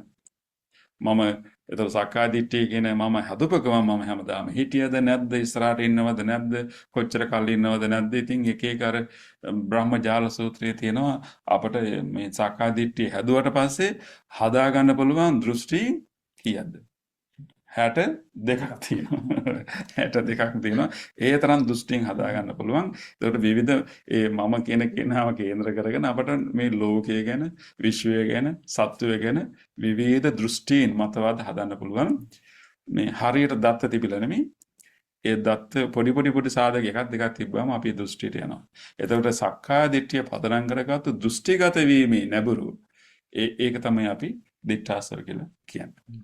ඒකට හතරවෙනි කොට හැටියට උන්වහන්සේ දැක්කුවේ අවිජ්ජාසව. අවිජ්ජාසව. මේ තමයි මේ හැම කෙලෙසේකම පදනම බවට පත් වෙන අවිජ්ජාසව. ඒ කියන්නේ අපි දන්නවා අවිජ්ජා කියලා කියන්නේ අපි මේ ලෝකයේ සත්‍ය ස්වභාවය චතුරාර්ය සත්‍ය විදිහට බුදුරජාණන් වහන්සේ දක්වපු සැබෑ ස්වභාවය අපට නොපෙනෙන ගතිය. මේ විශ්වයේ සැබෑ ස්වභාවය දුක්ඛ සත්‍ය ආදී මේ සත්‍ය ස්වභාවය අපට නොපෙනෙන අවිද්‍යමාන බව අපට නොපෙනෙන බවට තමයි අපි අවිද්‍යාව නැත්නම් අවිජ්ජාව කියලා කියන්නේ. එතකොට අපි සාමාන්‍යයෙන් ඉන්ද්‍රියන් අපි සාමාන්‍ය ලෝකයේ ඇස්තරලා බලනකොට කනින් අහනකොට මේ අපට ලෝකයේ පෙනෙන්නේ ඇති විදිහටම නෙමෙයි. එතකොට ලෝකයේ යථා ස්වභාවය නොපෙනෙන ගතියක් අපට තියෙනවා. අපි ඒක දකින්නෙම නිවැරදි විදිහට නෙමෙයි. වැරදි විදිහට තමයි අපට පේන්නේ. ඒ කියන්නේ සාමාන්‍ය ලෝකයේ ස්වභාවය අනිත්‍යයි, සාමාන්‍ය ලෝකයේ ස්වභාවය දුක්ඛයි, සාමාන්‍ය ලෝකයේ ස්වභාවය අනාත්මයි. ඒ කියන්නේ ලෝකයේ හැමතිස්සෙම චලනය වෙන වෙනස් වෙන පරිවර්තනය වෙන දෙයක්. ඒ තුල සැබෑ සුවයකට පදනමක් අපට හොයාගන්න බැරි ලෝකයක්. ඒ වගේම තමන්ට ඕන විදිහට පාලනය කරන්න වසඟේ පවත්වා ගන්න බැරි ලෝකයක් තමයි තියෙන්නේ. හැබැයි අපිට ලෝකේ පේන්නේ එහෙම නෙමෙයි. ඊට ප්‍රතිවිරුද්ධ විදිහට අපිට පේන්නේ. ඒකට අවිද්‍යාව කියලා කියන්නේ මේ ලෝකයේ සැබෑ යථා ස්වභාවයේ නොපෙනෙන ගතිය. ඒ නොපෙනෙන වැරදි විදිහට දකින්නම අපි දැන් පුරුදු වෙලා. ඒක දැන් ආසවයක් වෙලා තියෙන්නේ. ඒක ආසවයක් වෙලා හුරුවක් වෙලා ගතියක් වෙලා තියෙන්නේ. ඒ නිසා අපි අවිජ්ජාසවය තියෙනකන් තමයි අනිත් ඔක්කොම ආසාව ටික තියෙන්නේ.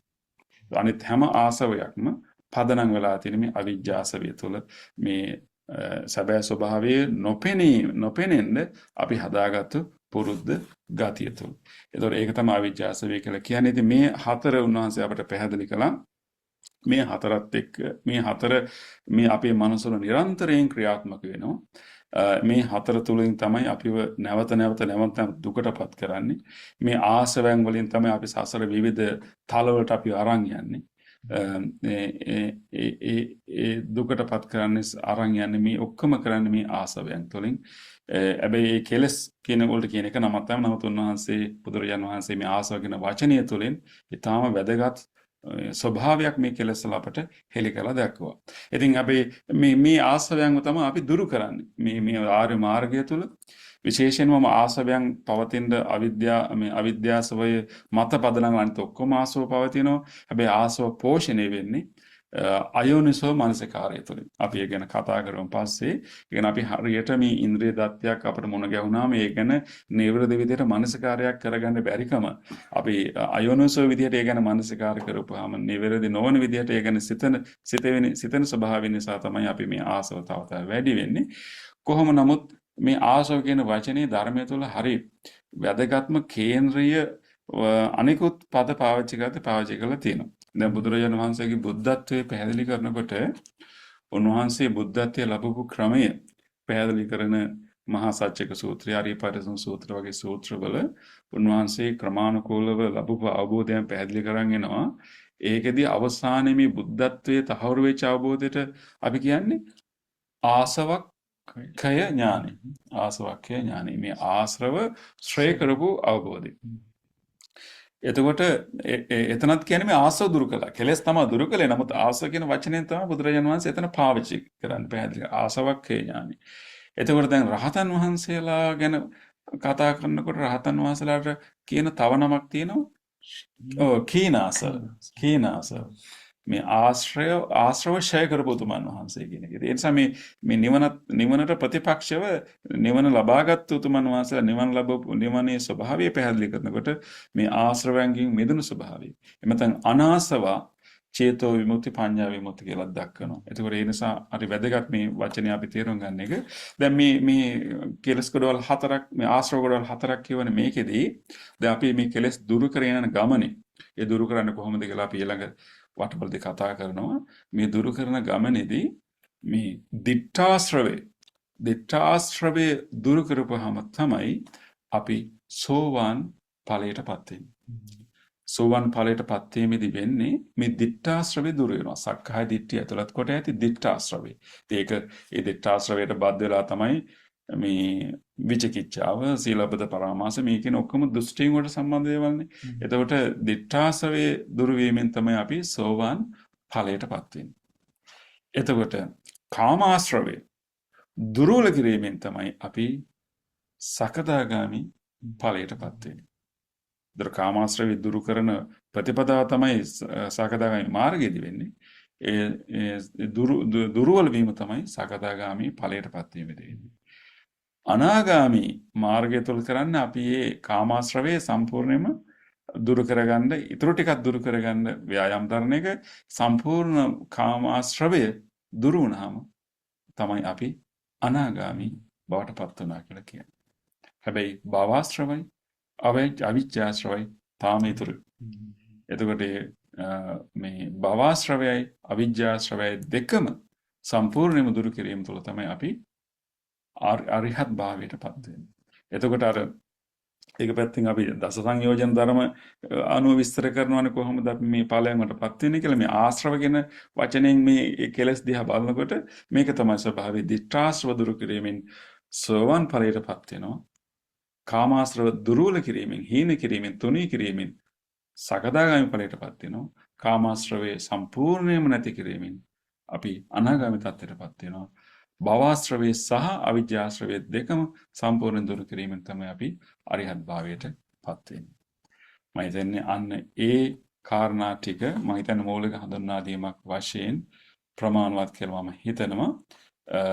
අපිට ආපෞසරයක් කෙටියෙන් මතක් කළොත් ආශ්‍රව කියන වචනේ බුදුරජාණන් වහන්සේ කෙලෙස් හැඳින්වීම සඳහා යොදාගත් වැදගත් වචනයක්.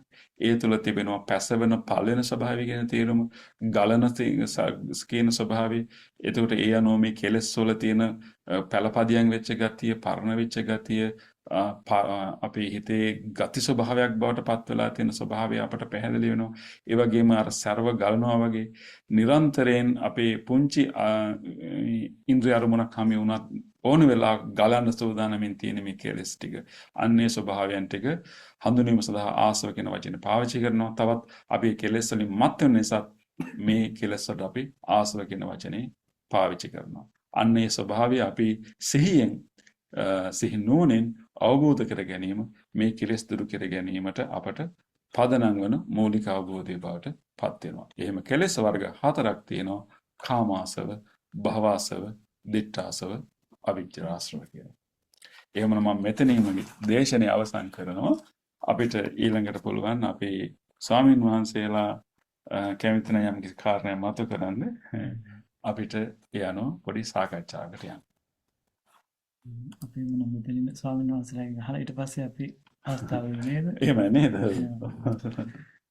ඉතින් අපේ හාමුදුරන් වහන්සේ ඉතාම ලස්සනට මේ දේශනාව හරියට නිකන් සාමාන්‍ය ජනතාවගේ ඉඳන් අරිහත් භාවය දක්වාම යන්න පාර කිව්වා ඒ තත්වයට හරියට ධර්මඥානෙ පුබුදු කරපු කෙනෙකුට නම් මේ කරුණ ටිකත් ඇති මේ ඒක මානසික උසස් තත්වයකට පතර සෝවාන් ආදී තත්වයකට පත් වෙන්න ඒ ධර්මඥාන ඉහළම නරත්තු කරපු කෙනෙකුට. ඉතින් හාමුදුරන් වහන්සේ අපේ හාමුදුරන් වහන්සේ මේ ධර්ම දේශනා කරන යනකොට අර උපමාවෙ මතක් වුණා අපිට නොයෙක් දේවල් මතක් වුණා අර පල්විච්චි මල් මේ ඇතුලේ තියෙන ඒවා කොම්පෝස්ට් හදන ඒවා මේ සමහර ඒවා නම් කියන්න බෑ ඒකට ඒවා ප්‍රසිද්ධ වෙනවානේ මේ මහදී පැසවන දේවල් ගැන කියනකොට ඉතින් එහෙමින්ද මතක් වුණා ඒ පැසවන ගතිය ඒවා කියන්නේ පරත්තර නොපෙන සංසාරේ මේවා අරගෙන ඇවිල්ලා තියෙන ඒවා. එතකොට කවුරු හරි යමක් කිව්වත් අපිට නිකන් අනුකම්පාවක් නේද උපදින්න ඕනේ කියලා අදහසක් එනවා මේ එහෙම කියනකොට දැන්. අපි ඔක්කොම මේ පල් වෙච්ච ගොඩක් දරාගෙන ඉන්නේ මිනිස්සුනේ. සත්වය නේද? ඉතින් අපේ ආදරනේ දැන් එතකොට මේ බුදුරජාණන් වහන්සේගේ ධර්මයේහි මේ කෙලස් හැඳින්වීම සඳහා යොදපු එක වචනයක් තමයි මේ ආසව කියලා කියන්නේ නේද? එතකොට කෙලෙස් පිළිබඳව හඳුන් වචනයක්නේ. ඒතකොට ඒ වගේ තවත් මේ කෙලෙස් හඳුනන්නට විවිධ විදියට යොදපු වෙනත් වචන තියෙනවාද? අපි ඒක ගැන ටිකක් දැනගන්න පුළුවන් වෙනවා. ඔව්. ඕනේ අතර වංශේ වටින අතර කෙලෙස් කියන නැත්නම් ක්ලේශ එන කිලේශ කියන එක තමයි පොදු වශයෙන් අපි පාවිච්චි කරන්නේ. ඊට අමතරව මේ වගේ විශේෂ වචන තියෙනවා. අර ඒ කෙලෙස් දිහාම විවිධ කෝණ වලින් බලලා ඒ වගේ විවිධ කාර්යයන් පැහැදිලි කරනවා. ඉතින් තව හොඳ එකක් වචනයක් තමයි මේ නීවරණ කියන එක. නීවරණ. නීවරණ කියන්නේ ඉතින් මේ කෙලෙස් වලට කියන වචනයක් තමයි. හැබැයි එතන නීවරණ කියලා කියන්නේ කෙලෙස් වල එක වැඩක් තමයි අපේ හිතේ ප්‍රඥාව වහන එක. හිතේ තියෙන අපිට දකින්න සත්‍ය දකින්න පුළුවන් ප්‍රමාණය වහන එක. ඒ වගේම මේ අපේ සුවය මානසික සුවය අවරණය ආවරණය කරන එක. එතකොට කෙලස් වල තියෙන ආවරණ කෘත්‍ය ආවරණ කරන කාර්ය ස්වභාවය ගැන බලලා නීවරණ කියලා වචනයක් තියෙනවා. එතකොට අහුවෙන කෙලස් ටික ඒ වචනේ කිව්වම අහුවෙන මේ කෙලස් ගොඩක් තියෙනවා නීවරණ. ඒ වගේම තව එකක් තියෙනවා ඕඝ. ඕඝ කිව්වහම ඕඝ කියන්නේ නිකන් අර සැඩපහරනේ. එතකොට දැන් මේ කෙලස් වලින් අපි ගහගෙන යනවනේ. එතකොට කෙලස් වලින් අපිව මෙහෙවනවා. කෙලස් වලින් අපිව ගහගෙන අපිට පාලනයක් නැතුව මේ කෙලස් වලින් තමයි අපි ක්‍රියාත්මක වෙන අපි සමහර කෙනෙකුට බයිනකොට එහෙම නැත්නම් අපි මේ කැමැත්තක් පස්සේ යනකොට අපි හිතාමතා යනවා නෙමෙයි නිකන් ගහගෙන යනවා කියන්න වෙන්නේ. එතකොට අන්න ඒ ස්වභාවය නිසා ඕඝ සැඩපහරගෙන ඕඝ කියන වචනේත් පාවිච්චි වෙනවා. ඒ වගේ ගොඩක් තියෙනවා ඇත්තටනේ. තව කෙලස් කියන එකක් තව තියෙන වචනයක් අංගන කියලා. අංගන කියන්නේ මේ කැලල ලපේ වගේ. එතකොට දැන් අපි හිතේ තියෙන පිරිසුදුකම නැති කරලා නිකන් ඒක කැලල් කරනවා වගේ අදහසෙන් අංගන කියන වචන පාවිච්චි කරනවා. ඉතින් ඇත්තටම ධර්මයේ තුල හරි පොහසත් මේ මනස ගැන විස්තර කරන මේ වචන ව්‍යවහාරය. හරි පොහසත් ඔය කියන වචන ටික තමයි මට දැන් මතක් වෙන්නේ. ඔබ අන්සාර වෙන වචනයක් මතක් වෙනවද? තව වගේ කෙලස් වල කියන වචනයක් ඇත්තටම 1500 කියන අපිට මතක නැහැ මම ගොඩක් කෙලස් වල අනු කොටස්. නමුත් අර වර්ගීකරණ එක නම් තියෙනවා මේකේ ස්වභාවයෙන් පැහැදිලි කරනවා. අතන යෝග කියන වචනේත් පාවිච්චි වෙනවා කෙලස් වලට. එතන ඒ යෝග කියලා කියන්නේ මේ බන්ධනවා කියන එක. දැන් අපි සංයෝජන කියලා කියන්නේ. සංයෝජන කියලා කියන්නේ කෙලස් වලට නේ. හැබැයි එතන සංයෝජන කියවහම ඒකේ අර්ථය තමයි මේ කෙලස් වල අපි මේ සසරට බැඳ තබා ගන්නා ස්වභාවය ඉස්මතු කිරීමට ඉස්මතු වෙනවා. ඒ අපි බඳවා ගැනීමේ කෘත්‍ය කාර්ය ඉස්මතු වෙනවා සංයෝජන කියන වචනේ පාවිච්චි කරපුවා.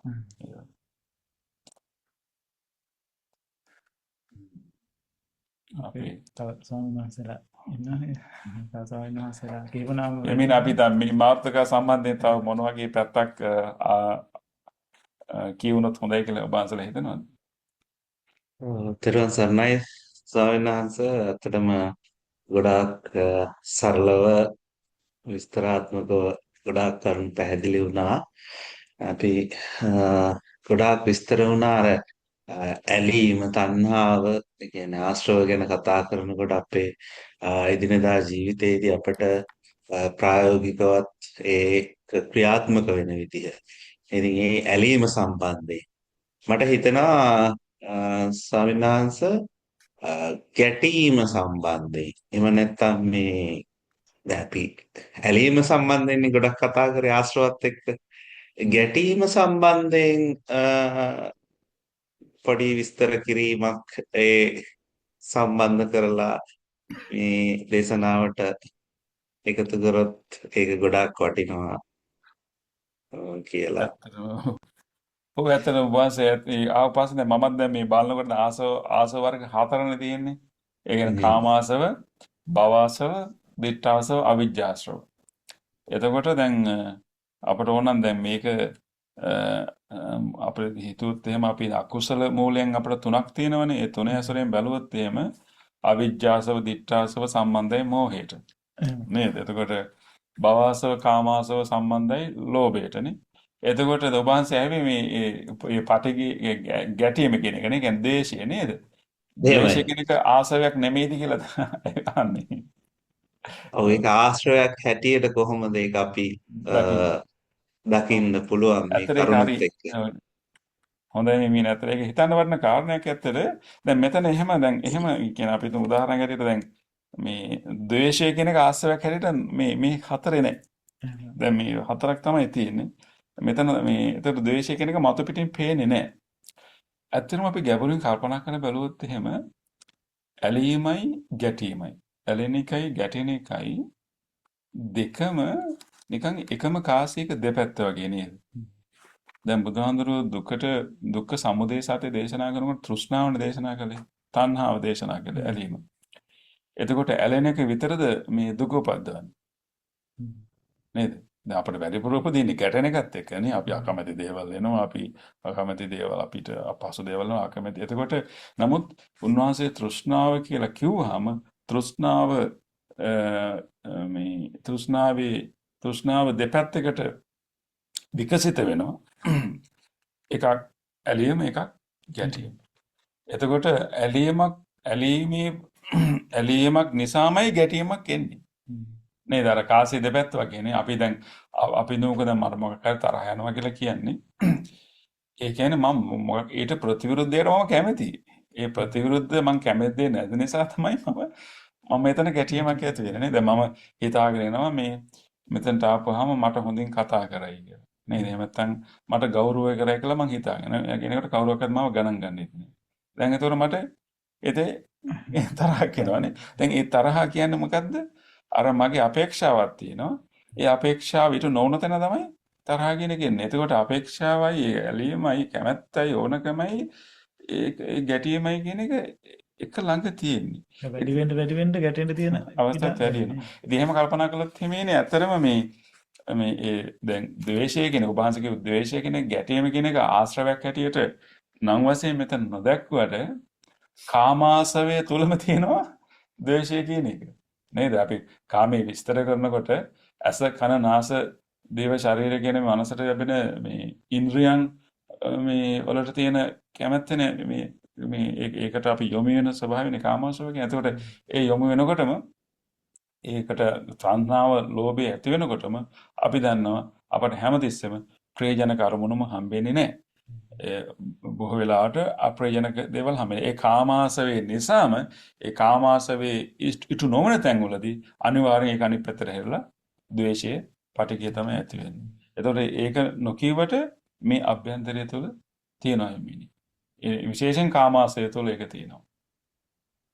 එහෙමයි ඔබ වහන්සේ අර ඉස්සෙල්ලා පැහැදිලි කරනකොට සෝවාන් සකෘදාගාමි අනාගාමි ඒ මට්ටම් වලදී ඒ දුර වෙන ස්වභාවය කිව්වනේ. එතකොට අනාගාමි ස්වභාවයේදී කාමරාගේ පැටිකේ තියෙන එක දෙකම නැති වෙනවා. ඒක හරි. අතර අනාගාමී වෙනකොට කාමරාගය පටිඝය දෙකම නැති වෙනවා. මේ පරයය තුළින් මේ ක්‍රමයේ තුලින් පැහැදිලි කරනකොට කියන්නේ කාමාශවේ සම්පූර්ණයෙන් දුර වෙනවා මේ අනාගාමී වෙනකොට. ඒතර ඒකෙම තේරෙනවා එතන පටිඝයත් ඇතුලේ හැංගිලා තියෙනවා කියලා. ගොඩක් පින්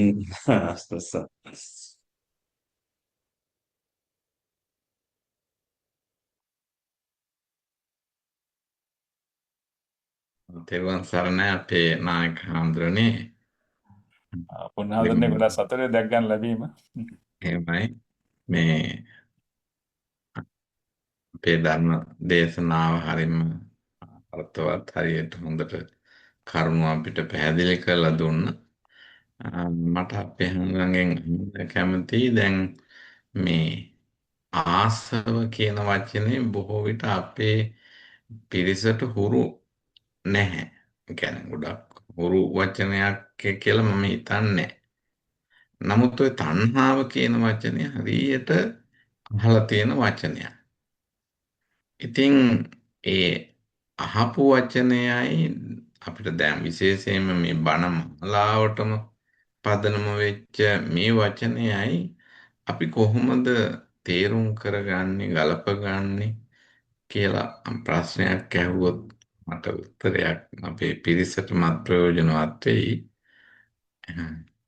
එමෙනි මෙත තණ්හාවයි ආසවයි නෙමෙයි තණ්හාව ගැන අපි දන්න වචනේ හැමතිස්සම කියනවා. ඔව් අහලා තියෙනවා දන්නවා කියනවට වඩා පොදු පිරිස වැඩිපුර අහලා තියෙනවා තණ්හා කියන වචනේ නිතර අහනවා.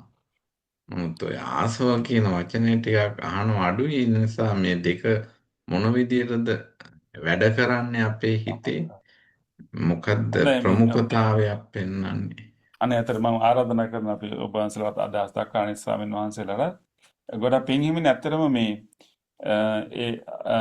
අපේ මේ එකම හිතේ ක්‍රියාකාරීත්වයෙන් බුදුරජාණන් වහන්සේ මේ විවිධ අර පාරිභාෂික වචන විවිධ විශේෂ වචන පාවිච්චි කරලා අපිට මේ පැහැදිලි කළේ. ඉතින් ඇත්තටම තණ්හාව කියන එක අපිට නිතර අහන්න ලැබෙනවා. දැන් දුක්ඛ සමුදය සත්‍යයේදී මම කලින් කිව්වා වගේ ගැලින්ම තණ්හාව තමයි මේ දුක ඇති කිරීමේ ප්‍රධාන මූලික හේතුව හැටියට දක්වන්නේ. දැන් අපි තණ්හාව කියලා කියන්නේ ඇත්තටම හිතේ මූලිකම ස්වභාවයක් නේ. ඒ කියන්නේ අර මේ දැන් ඕනම දෙයකට හිතේ ඇති වෙන පොඩි ඇලීම කැමැත්ත නැඹුරුව නේ. ඒ කියන්නේ අර ඒකට අර යන්න හිතන ගතිය නේ. ඒ අපි හිතමුකෝ අපි යම් කිසි දෙයක් වස්තුවක් තිබ්බහම අපිට එක්ක ඒක ඒ දෙසට යන්න හිතනවා එක්ක ඒක මගහරින්න හිතනවා නේද? ඒ වගේ අර මූලිකම ස්වභාවය ඒක වර්ධන අවස්ථාවක තෘෂ්ණාව ගුහම මේක විවිධ මට්ටම් තියෙනවා. නමුත් අර යමකට ඇලීම ආකර්ෂණය වීම ඒකේ ඒක පිළිබඳව ඇති වෙන ඕනෑකම ඒ ඕනකමත් එක්ක ඇති වෙන නිකන් තිබහ වගේ එකක් තියෙන තෘෂ්ණාව කියන්නේ. ඉතින් මම හිතන්නේ හිමින් ඒක අපේ මනසේ තියෙන මූලිකම ස්වභාවයක්. හැබැයි ඒ තෘෂ්ණාව කියන එක නිතර යෙදුනා. දැන් හිතමු කාම වස්තුන් ගැන මේ කාම වස්තුන් ගැන තෘෂ්ණාව නිතර යෙදුනාම කෝටි ප්‍රකෝටි වාරයක් යෙදුනාම ඒ තෘෂ්ණාවම ආසවයක් බවට පත් වෙනවා. අර පල් වෙච්ච ගති ස්වභාවයක් බවට පත් වෙනවා. එතකොට තෘෂ්ණාව තමයි මූලික ස්වභාවය. අර මානසික තියෙන සාමාන්‍ය මූලික ස්වභාවය. හැබැයි ඒක 100,000 වාරයක් කෝටි ප්‍රකෝටි වාරයක් ඒ තෘෂ්ණාව යෙදුනාම තෘෂ්ණාව කියන එක මතුනාම අන්තිමට ඒක කාමවස්තුවකට නම් යෙදුනේ ඒක ඒ තෘෂ්ණාවම කාමාසවයක් විදිහට ගති ස්වභාවයක් බවට පත් වෙනවා. ඒ තෘෂ්ණාවම අපි කියන්නේ භව තණ්හා කාම තණ්හා නේද? කාම තණ්හා. කාම තණ්හාවම නිතර යෙදීම නිසා ගති ස්වභාවයක් බවට පත් වෙලා හිතේ පුරුද්දක් බවට පත් වෙලා ආසාවක් බවට පත් වෙනවා.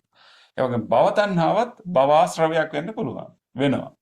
කියන්නේ අපි මම කියන කෙනාව පවත්වා ගැනීමට තියෙන කැමැත්ත රුචිකත්වය ඒක නිතර යෙදුනාම ඒක හිතේ ගති ස්වභාවයකට පත් වෙලා භවාශ්‍රවයක් බවට පත් වෙනවා. හැබැයි එහිමිනි තෘෂ්ණාව දුක්ඛ සමුදය කියලා කිව්වට ඒක මේ ආසන්න හේතුව. හැබැයි තෘෂ්ණාව තියෙන්නේ ඊට යට තියෙන අවිද්‍යාව නිසා. කියන අවිද්‍යාව තමයි තෘෂ්ණාවට කියන්නේ අවිද්‍යාව තෘෂ්ණාව දෙක එකට තියෙන්නේ. කියන්නේ තෘෂ්ණාව මේ ආසන්න හේතු වුණාට දුකෙහි මූලිකම හේතුව වෙන්නේ අවිද්‍යාව. ඒ දෙක එකට තියෙන්නේ. එතකොට මේ අනිත් ආශ්‍රව දෙක සම්බන්ධ ඒ අවිද්‍යාව පැත්තට මේ නොදැනීම පැත්තට මෝහය සහ අවිද්‍යාව පැත්තට. ඉතින් මම හිතන්නේ අර විදිහට තමයි මට නම් හිතෙන්නේ මේක තේරුම් ගන්න වෙන්නේ. තෘෂ්ණාවේ අවිද්‍යාව දෙක එකට තියෙන්නේ. ඕක තමයි ඉතින් ඇත්තටම සරලව කිව්වොත් අපි මේ සංසාරේට මුලයි දුකට මුලයි මේ හැම එකටම මුල අවිද්‍යාව සහ තෘෂ්ණාව. අවිද්‍යාව කියන එක නිතර කාම වස්තුන් වල යෙදුනහම ඒක කාමාශ්‍රව වෙනවා. ඒක භව තෘෂ්ණාව නැවත නැවතට මේක භවාශ්‍රව වෙනවා. අවිද්‍යාව කියන එක දිට්ඨාශ්‍රව සහ අවිද්‍යාශ්‍රව විදිහට දෙපැත්තට දියුණු වෙන්න පුළුවන් නිතර යෙදීම හරහා. කොහොම මොකද ඒ ගැන හිතන්නේ මේ? එහෙම ඒක තමයි ඒක බොහොම වටිනවා ඒ පැහැදිලි කිරීම. ඒ කියන්නේ එතකොට ආසව වල තියෙනවද නිකන් ඒ තුලින් අපේ චරිත ලක්ෂණ අපිට අනන්‍ය වූ වෙනස්කම් මතු කරන ලක්ෂණයකුත් ඒකේ තියෙනවද? දැන් තණ්හාවේ නම් මූලික වශයෙන් තියෙන්නේ අපි දන්නවා. ඔව්. ඒක එතකොට මේ දැන් දැන් එක පුජ්‍යලයට ආවේනික ලක්ෂණ තියෙනවා නේ. එතකොට ඒ පුරුදු තියෙනවා. ඒ චරිත ලක්ෂණ තියෙනවා. ඒවා එතකොට ආසව කියන ඒ ගුණයෙන් ඇති වෙන තත්වයක් වෙන්නේ නැති නේද? ඇත්තටම ඒක හරි වටිනවා හිමිනේ. දැන් අපි අර භාවනා උපදේශ දෙනකොට අපි විවිධ චරිත ගැන කතා කරනවානේ නේද හිමිනේ? රාග චරිත, ද්වේෂ චරිත, මෝහ චරිත කියලා. එතකොට මේ අපි හැමෝටම මේ හැම කෙලෙසයක්ම තියෙනවා. නමුත් එක කෙලෙසයක් නිකන් ප්‍රමුඛ වෙනවා. එක කෙලෙසයක් අනිත් කෙලෙසට වඩා නිකන් ඉදිරියට එනවා නේ. එක ස්වභාවය. මම හිතන්නේ ඒ චරිත ස්වභාවයන් කියන එක විසුද්ධි මාර්ගයේ තුල චරිත මේ ස්වභාවය ගැන ලක්ෂණ දක්වනවා. ඔබන් මතකරූප කාරණේ හරි වැදගත්. ඒ කියන්නේ දැන් අර නිතර යෙදීම නිසා නේද අපි දැන් කාමාශ්‍රව නම් අපි වැඩිපුර හිතේ යෙදුනේ නේද? අපි හැබැයි ඉතින් කාමාශ්‍රව තියෙන හැමතැනකම අවිජ්ජාශ්‍රවක් තියෙනවා. ඒ අවිජ්ජාශ්‍රව තමයි මේ කාමාශ්‍රව තියෙන හැමතැනම අවිජ්ජාශ්‍රව තියෙනවා. ඉතින් ඒ නිසා ඒක ටිකක් අර වෙන් කරන්න අමාරුයි.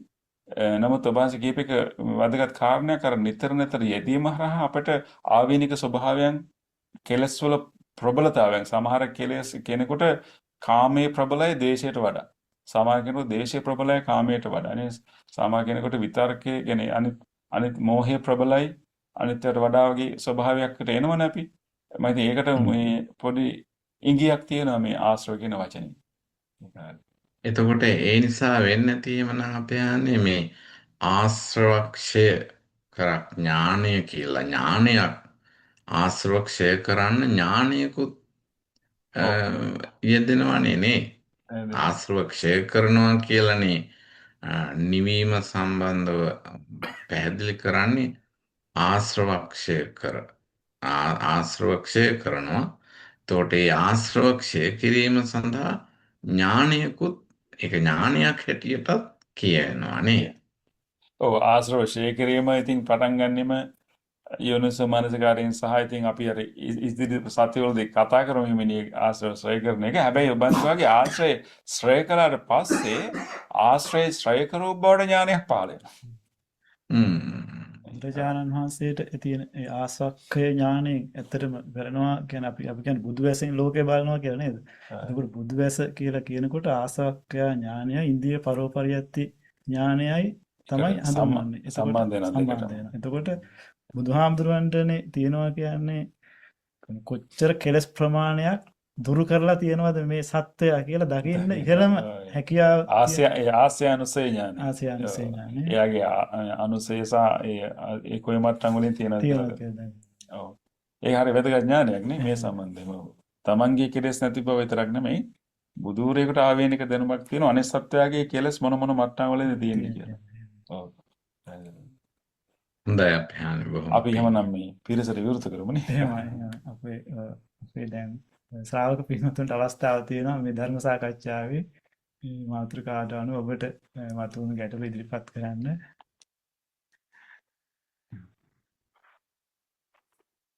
අන්මියුට් කරලා මේ අහන්න.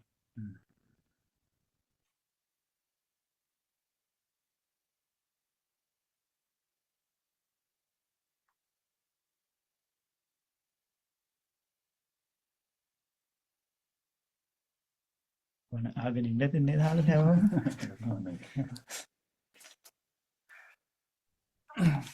ආශ්‍රව කියන වචනේ ඉතින් තේරුම් ගන්න වෙනවා මේ අපි වැඩි කරගන්න අපිට. එහෙමයි. අවසරයි ස්වාමීන් වහන්සේ. තෙරුවන් සරණයි ස්වාමීන් වහන්සේ ඉතාම වටිනා ධර්ම දේශනාවක්. එතකොට අද අපි කතා කරේ ආසව ගැන. ආසව සහ ප්‍රපංච කියන වචනය අතර සම්බන්ධයක් තියෙනවද? ඕ නෝන ඇත්තටම ඉතින් මේ ඔක්කොම එකට බද්ධයි. ඒක ටිකක් හොඳ ප්‍රශ්නයක්. මේ ඔක්කොම එකට බද්ධයි. දැන් අපි ප්‍රපංච කියන වචනේ පොඩ්ඩක් ඉස්සෙල්ලා පැහැදිලි කරමුක නේද? කියන්නේ අපි ප්‍රපංච කියලා කියන්නේ අපි මූලික ඉන්ද්‍රිය දත්තයක් අපට ලැබුණාම ඒ ඉන්ද්‍රිය දත්තේ අපි අපේ තියෙන පරණ මතක සටහන් අපේ තියෙන නාම රූපත් එක්ක බද්ධ කළ එක හඳුනා ගන්නවා. හඳුනා ගත්තට පස්සේ අපිට ඒ ගැන නොඑක් විදිහේ සිතිවිලි මවන්න පුළුවන්. ඉතින් ප්‍රපංචකරණය කරනවා කියන්නේ අපි යම්කිසි ඉන්ද්‍රිය දත්තයක් අරගෙන ඒ ගැන විවිධ සිතිවිලි මවන එක. දැන් අපි හිතමුකෝ අපිට ඒක සැරේ ටිකක් මේ නිකන් මලක් වගේ දැක්කා කියලා. එහෙම නැත්නම් කාර් එකක් දැක්කා කියමු. දැන් කාර් එකක් අපි දැක් ගමන් ඒ කාර් එකක් කිව්වට අපි දකින්නේ කාර් එකක් නෙමෙයිනේ. අපිට දැන් පේන්නේ පාටක් සහ මේ හැඩයක්. ඒකනේ ඇහැට එන්නේ. නමුත් අපි ඒක අරගෙන අපේ තියෙන පරණ මතක ගබඩාවත් එක්ක සම්බන්ධ කරලා අපි කාර් එකක් කියලා හඳුන ගන්නවා. හැබැයි කාර් එකක් කියලා හඳුනගත්ත ගමන් කාර් එක නැති වුණත් දැන් අපිට කාර් එක ගැන හිතන්න පුළුවන්. එතකොට ඒ කාර් එක ගැන විතර්ක කරනවා. ඊට පස්සේ වෙන විවිධ සිතිවිලි මවනවා.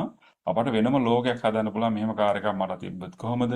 මෙහෙම කාර් එකක් අහවල් කෙනාට තිබ්බ යානම් මෙහෙමයි කියලා නිකන් අපට නැති ලෝකයක් මවන්න පුළුවන්. ඒ ඉන්ද්‍රිය දත්තේ පදනම් කරගෙන ප්‍රපංචකරණය කරනවා කියන්නේ අන්න ඒ සිතිවිලි මවන එක වෙනම ලෝකයක් නැති එකක් ඇත්තට මවන එක. ඒ ප්‍රපංචකරණය කරන එක. ඉතින් නෝන අහපු ප්‍රශ්නේ හොඳයි. දැන් මේක කොහොමද ආසවලට සම්බන්ධ වෙන්නේ කියලා. ඇත්තරම ආසව පෝෂණය කරන ක්‍රියාවලියක් තමයි ප්‍රපංච කරන ක්‍රියාවලිය.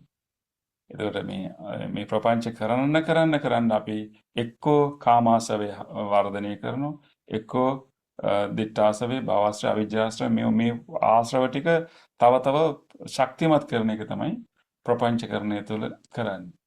එතකොට ඒක තමයි මේ දෙකේ තියෙන සම්බන්ධය. ඒ ප්‍රපංචකරණය සම්බන්ධ අයෝනිසෝ මනසිකාරයේ ප්‍රතිඵල කරේ තමයි අපි ප්‍රපංචකරණය දක්වා යන්නේ. ඉතින් ඇත්තට මේ ආසව ශක්තිමත් කරන මේ ටෙක්නොලොජි එක තාක්ෂණය ශක්තිමත් කිරීම තමයි මේ ප්‍රපංචකරණයේදී වෙන්නේ අතට. එහෙමයි ස්වාමීන් වහන්සේ බොහොම පිං. ඒ කියන්නේ ආසව දුරු කිරීමේ පටන් ගන්න තියෙන තැන ප්‍රපංච ඇති නොවෙන්න ඒ අවබෝධය ලබා ගන්න එක තමයි. හරියටම අපි ඉස්සරහා සතියවල දෙනවනේ ඒ ගැන කතා කරනවා. අපි ඉස්සලාම යෝනිසෝ මනසිකාරයම පටන් ගන්නවා කියන්නේ ප්‍රපංචකරණයට ප්‍රතිවිරුද්ධව අපි වැඩේ පටන් ගත්ත කියන එක තමයි. අපි ඊළඟ සතියේ ඒක ආරම්භ කරනවා ඒ සාකච්ඡාව. බොහොම පිං ස්වාමීන් වහන්සේ තෙරුවන් සරණයි.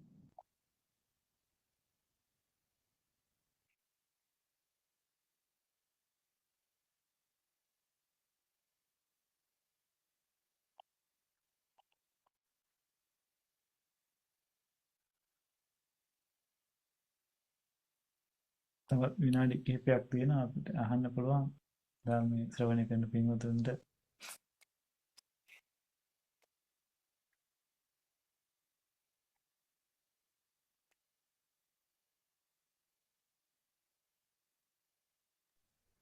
අවසරයි ස්වාමීන් වහන්සේ තව ප්‍රශ්නයක් අහන්න කමක් නැත. අහන්න පුළුවන්. ස්වාමීන් වහන්සේ සම්ප්‍රායික ආසව කියලා වචනයක් අහලා තියෙනවා. ඒක ගැන පොඩි විස්තරයක් කරන්න පුළුවන්ද? ඒ කියන්නේ වර්ගීකරණයක් කියලායි මට තේරෙන්නේ. හොඳයි නෝනේ ගැතරේ හොඳ ඒක දෙකක් තියෙනවනේ. ඒ කියන්නේ දිට්ඨ ධම්මික මේ ආසවයි සම්ප්‍රායික ආසවයි කියන දෙක. ඒ කියන්නේ මේ ආසවවල තියෙන ආසවල තියෙන විපාක ස්වභාවය තමයි ඒ කියන්නේ නෝනා. දිට්ඨ ධම්මික ආසව කියලා කියන්නේ මෙලවදීම අපට ඵල විපාක ගෙනත් දෙන ආසවයන්. කියන ආශ්‍රවවලින් මේ දෙකම සිද්ධ වෙනවා. දැන් මෙලවදීම අපට විපාක ගෙනත් දෙන ආශ්‍රවයන් වලට අපි කියනවා මේ දිට්ඨ ධම්මික ආසව කියලා. සම්ප්‍රායික ආසව කියලා කියනවා අපට ඊළඟ භවයේදී ඵල විපාක ලබා දෙන ආසව. මේ ආසව වලින් අපට මේ ලබා දෙන ප්‍රතිඵල දෙකක් තමයි කියන්නේ. ඉතින් ආසව තියෙනකොට අපිට තියෙන මෙලව ජීවිතයේම විපාක හම්බ වෙනවනේ. කියන්නේ කාමාසව තියෙන තරමට ඉතින් හිතේ පරිලාහය, හිතේ පීඩාව, හිතේ දුක, මේ අකුසල කර්ම වලට යොමු වීම, ඒ හරහා විපාක, ආසවයන් නිසාමනේ අපි අකුසල කර්ම කරන්නේ, අකුසල ක්‍රියා කරන්නේ. ඉතින් අකුසල ක්‍රියා කරපුවාම චිත්ත පීඩාවයි, මානසික අසහනය, ඒ වගේම ඒකෙන් ලැබෙන ප්‍රතිවිපාක මෙලොව වශයෙන්ුත් හම්බ වෙනවා. ඒ වගේම ආසව නිසා අපි කරන අකුසල කර්ම නිසා අපට පරලොව වශයෙන්ුත් අපට විපාක හම්බ වෙනවා. ඉතින් සම්ප්‍රායික ආසව කියලා කියන්නේ අර ඊළඟ ජීවිතයේදීත් අපට විපාක දෙන්න සමත් ආසර කියන අදහසින්. ඒ කර්මයට සම්බන්ධ කරලා මේ දෙක කියන්නේ. අවසරයි ස්වාමීන් වහන්සේ ඒක අපි ඒ සම්බන්ධ ওই කාරණාවටම අර අනුසය සහ පරිඋත්ථාන ස්වභාවයේ ආශ්‍රවවල අපිට දකින්න ලැබෙන එක ඒක විස්තර කරා නම් නෝන තේරුම් ගන්න පුළුවන් වෙයි නේද?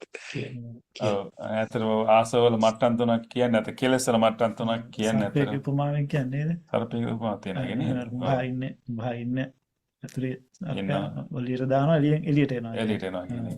අවස්ථා තුනක් නේ. ඔව්. ඇත්තටම අපේ කෙලෙස් වල තියෙනවා වීතික්කම ස්වභාවයක්. ඒ කියන්නේ කෙලෙස් පිටට එනවා. අර ගලනවා වගේ තමයි.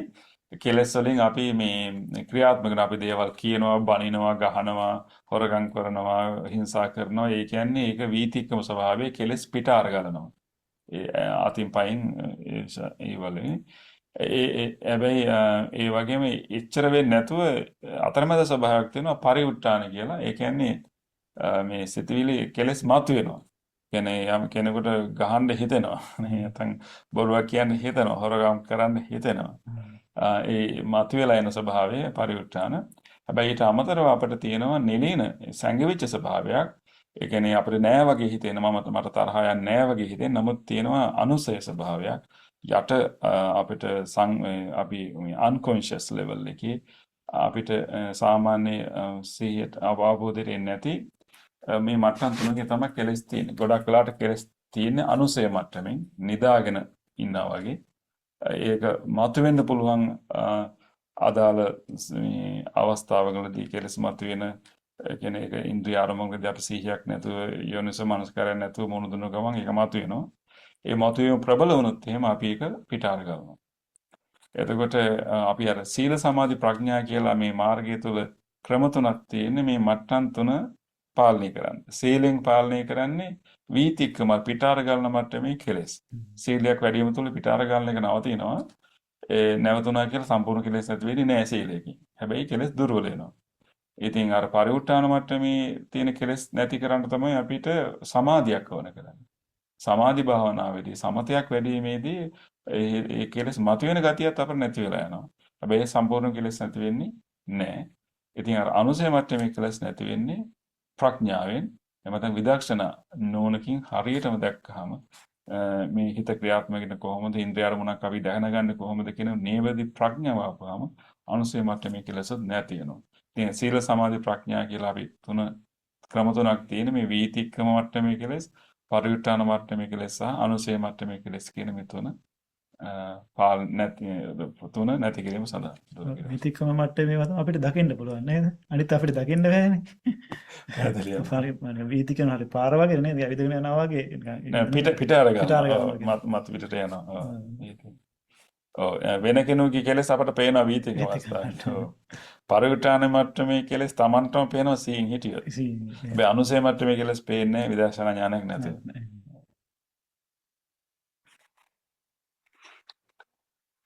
Untuk ස්වාමීන් වහන්සේ බොහොම පිං සිද්ධ වෙනවා. තෙරුවන් සරණයි.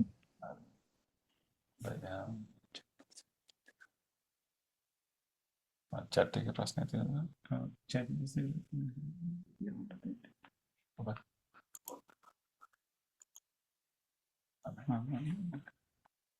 හරි. හොඳයි. එහෙමනම් වෙන ගැටලුවක් නැත්නම් පිරිසට අපිට පුළුවන් වැඩසටහන අවසන් කරන්න. අද විශේෂයෙන් මේ ධර්ම දේශනාව සඳහා සහභාගී වෙච්ච අපේ ස්වාමීන් වහන්සේලාට මුලින්ම මම පින් දෙනවා සාකච්ඡාවට සම්බන්ධ වුණාට. ඒ වගේම අද ධර්ම දේශනාවේ ප්‍රධාන දායකත්වය ලබාගෙන කටයුතු කළේ අපේ සචින්ත නානායකර මහත්මයා. අපේ කුසාන නානාකාර මහත්මයාත් ඒ වගේම කිසන්‍ය දිනේ කියන මේ තුන්පළ එකතු වෙලා තමයි අපේ වස් කාලයේ මේ ආරම්භක ධර්ම සාකච්ඡාවේ දායකත්වය ලබාන කටයුතු කළේ. ඉතින් අපි සචින්ත නානාකාර මහත්මයාටත් කුසාන නවනටත් කිසන්‍ය දිනේටත් මේ සිද්ධ කළේ ධර්ම දානයක්. ඉතින් ඒ ධර්ම දානේ ආනිසංස ඔබට තිබෙයි. ඉතින් ඔබ බලාපොරොත්තු වෙනවා නම් මේ දානේ දීලා මෙහි ආශිර්වාදේ කෙනෙකුට ලබා දෙන්න අපි ඒකට ආශිර්වාද කරනවා. ඔබ මේ ධර්ම දානමේ පින අනුමෝදන් කරන්න කැමති කෙනෙක් ඉන්නවා නම් ඒ හැමෝටමත් අපි ඒ පින් අනුමෝදන් කරමු. එහෙමනම් අපි මුලින්ම මේ ධර්ම දානේ දීපු ඒ පවලේ පින්නතුනත් මේ ධර්ම ශ්‍රවණය කරපු ඔබ හැමදෙනාමත් ධර්ම දේශනාව කරපු අපි එකතු වෙලා අපි මේ සිද්ධ කරගත්තු මේ පින්කම අපි සියලුම අප නමින් ඇසීමේ පරිලෝක අපේ ගුරුවරු අපේ දෙමව්පිය ආදී යම් කිසි කෙනෙක් වෙනනම් මෙවැනි පිනක් අනුමෝදන කැමැත්තෙන් ඒ සියලු දෙනා මේ ධර්ම ශ්‍රවණමේ ධර්ම දේශනාමේ ධර්ම දානමේ පින්කම ඊතා සතුටින් අනුමෝදන් වේවා. මේ පින් අනුමෝදන්ව එයාගේ පරලොව ජීවිතෙන් සුගතිගාමී වේවා. එයාටත් මේ ධර්ම අවබෝධය ලබන්න උතුම් කල්යාණ මිත්‍රාශ්‍රයම ලැබේවා. ධර්ම අවබෝධය තුළින් ඒ හැමදෙනාම අමාමහ නිවනින් සැනසෙල්ලම ලබත්වා කියන ප්‍රාර්ථනාවෙන් අපි එකට ගාථා කියලා පින් දෙමු. ඉදං මේ ඥාතිනං හෝතු සුඛිතා හොන්තු ඥාතයෝ. ඉදං මේ ඥාතිනං හෝතු සුඛිතා හොන්තු ඥාතයෝ. ඉදං මේ ඥාතිනං හෝතු සුඛිතා හොන්තු ඥාතයෝ. පින් කැමති සියලු දේව දේවතාවුන් වහන්සේලා ඇතුළු ලෝක සත්වයෝම මේ උතුම් ධර්ම දානමේ පින්කම අනුමෝදන් වේවා. දෙවියෝ මේ පින් අනුමෝදන්ව සතුටින් සතුට සැපයෙන් සැපයටපත් වේවා. එසේ සතුටටපත් වන දේව දේවතාවුන් වහන්සේලා අපිවත් සම්බුද්ධ ශාසනයත් ආරක්ෂා කරත්වා. දෙවියන් ප්‍රදාන ලෝක සත්වයෝම අපේ පින් අනුමෝදන්ව සුවපත් වේවා. එත්තාවතාච අම්හිහි සම්පදං පුඤ්ඤ සම්පදං සබ්බේ දේවානුමෝදන්තු සබ්බ සංපත්ති සිද්ධියා සබ්බේ භූතානුමෝදන්තු සබ්බ සංපත්ති සිද්ධියා සබ්බේ සත්තානුමෝදන්තු සබ්බ සංපත්ති සිද්ධියා ආකාසට්ඨා ච බුම්මට්ඨා දේවා නාග මහිද්దిక පුඤ්ඤන්තං අනුමෝදිත්වා චිරං රක්ඛන්තු ශාසනං ආකාසට්ඨා ච බුම්මට්ඨා දේවා නාග මහිද්దిక පුඤ්ඤන්තං අනුමෝදිත්වා චිරං රක්ඛන්තු දේශනං ආකාසට්ඨා ච බුම්මට්ඨා දේවා නාග මහිද්దిక පුඤ්ඤන්තං අනුමෝදිත්වා චිරං රක්ඛන්තු මං පරන්ති. සජිත් මහත්මයාට කුසාන උනරත් කිසන්‍ය දිනේටත් ධර්ම ශ්‍රවණය සම්බන්ධ ඔබ හැම දෙනාටමත් අපි ආශිර්වාද කරනවා. ඒ වගේම ඔබගේ දෙමව්පියන්ටත් මේ ආශිර්වාදය ලැබේවා. පවුලේ සියලු දෙනාටමත් ගුරු දෙමව්පියන්දී හැමෝටමත් මේ ආශිර්වාදය ලැබීමෙන් ඔබ හැම දෙනාගේ මෙලොව ජීවිතේ තව තවත් සැනසෙල්දායක වේවා. තව තවත් පිනට දහමට ජීවිතේ යොමු කරගෙන මේ මනුස්ස ජීවිතය තුළ උතුම් ආධ්‍යාත්මික දියුණුවක් ලබා ගන්නටම තව තවත් අවස්ථාව ලැබේවා. හැමෝටම නිදුක් නිරෝගී සුවපත් භාවයම සැලසේවා කියලා ප්‍රාර්ථනා කරනවා. සබ්බීතියෝ විවජ්ජන්තු සබ්බ රෝගෝ විනස්සතු මාතේ භවත්වන්තරායෝ සුඛී දීඝායුකෝ භව භවතු සබ්බ මංගලං රක්ඛන්තු සබ්බ දේවතා සබ්බ බුද්ධානුභාවේන සදා සොත්ති භවන්තු තේ භවතු සබ්බ මංගලං රක්ඛන්තු සබ්බ දේවතා සබ්බ ධම්මානුභාවේන සදා සොත්ති භවන්තු තේ භවතු සබ්බ මංගලං රක්ඛන්තු සබ්බ දේවතා සබ්බ සංඝානුභාවේන සදා සොත්ති භවන්තු තේ.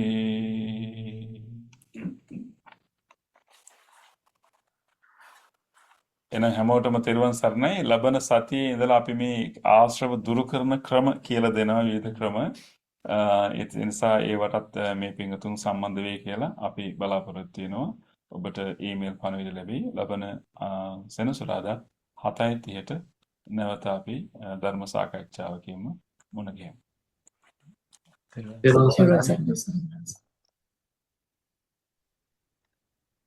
අවසරයි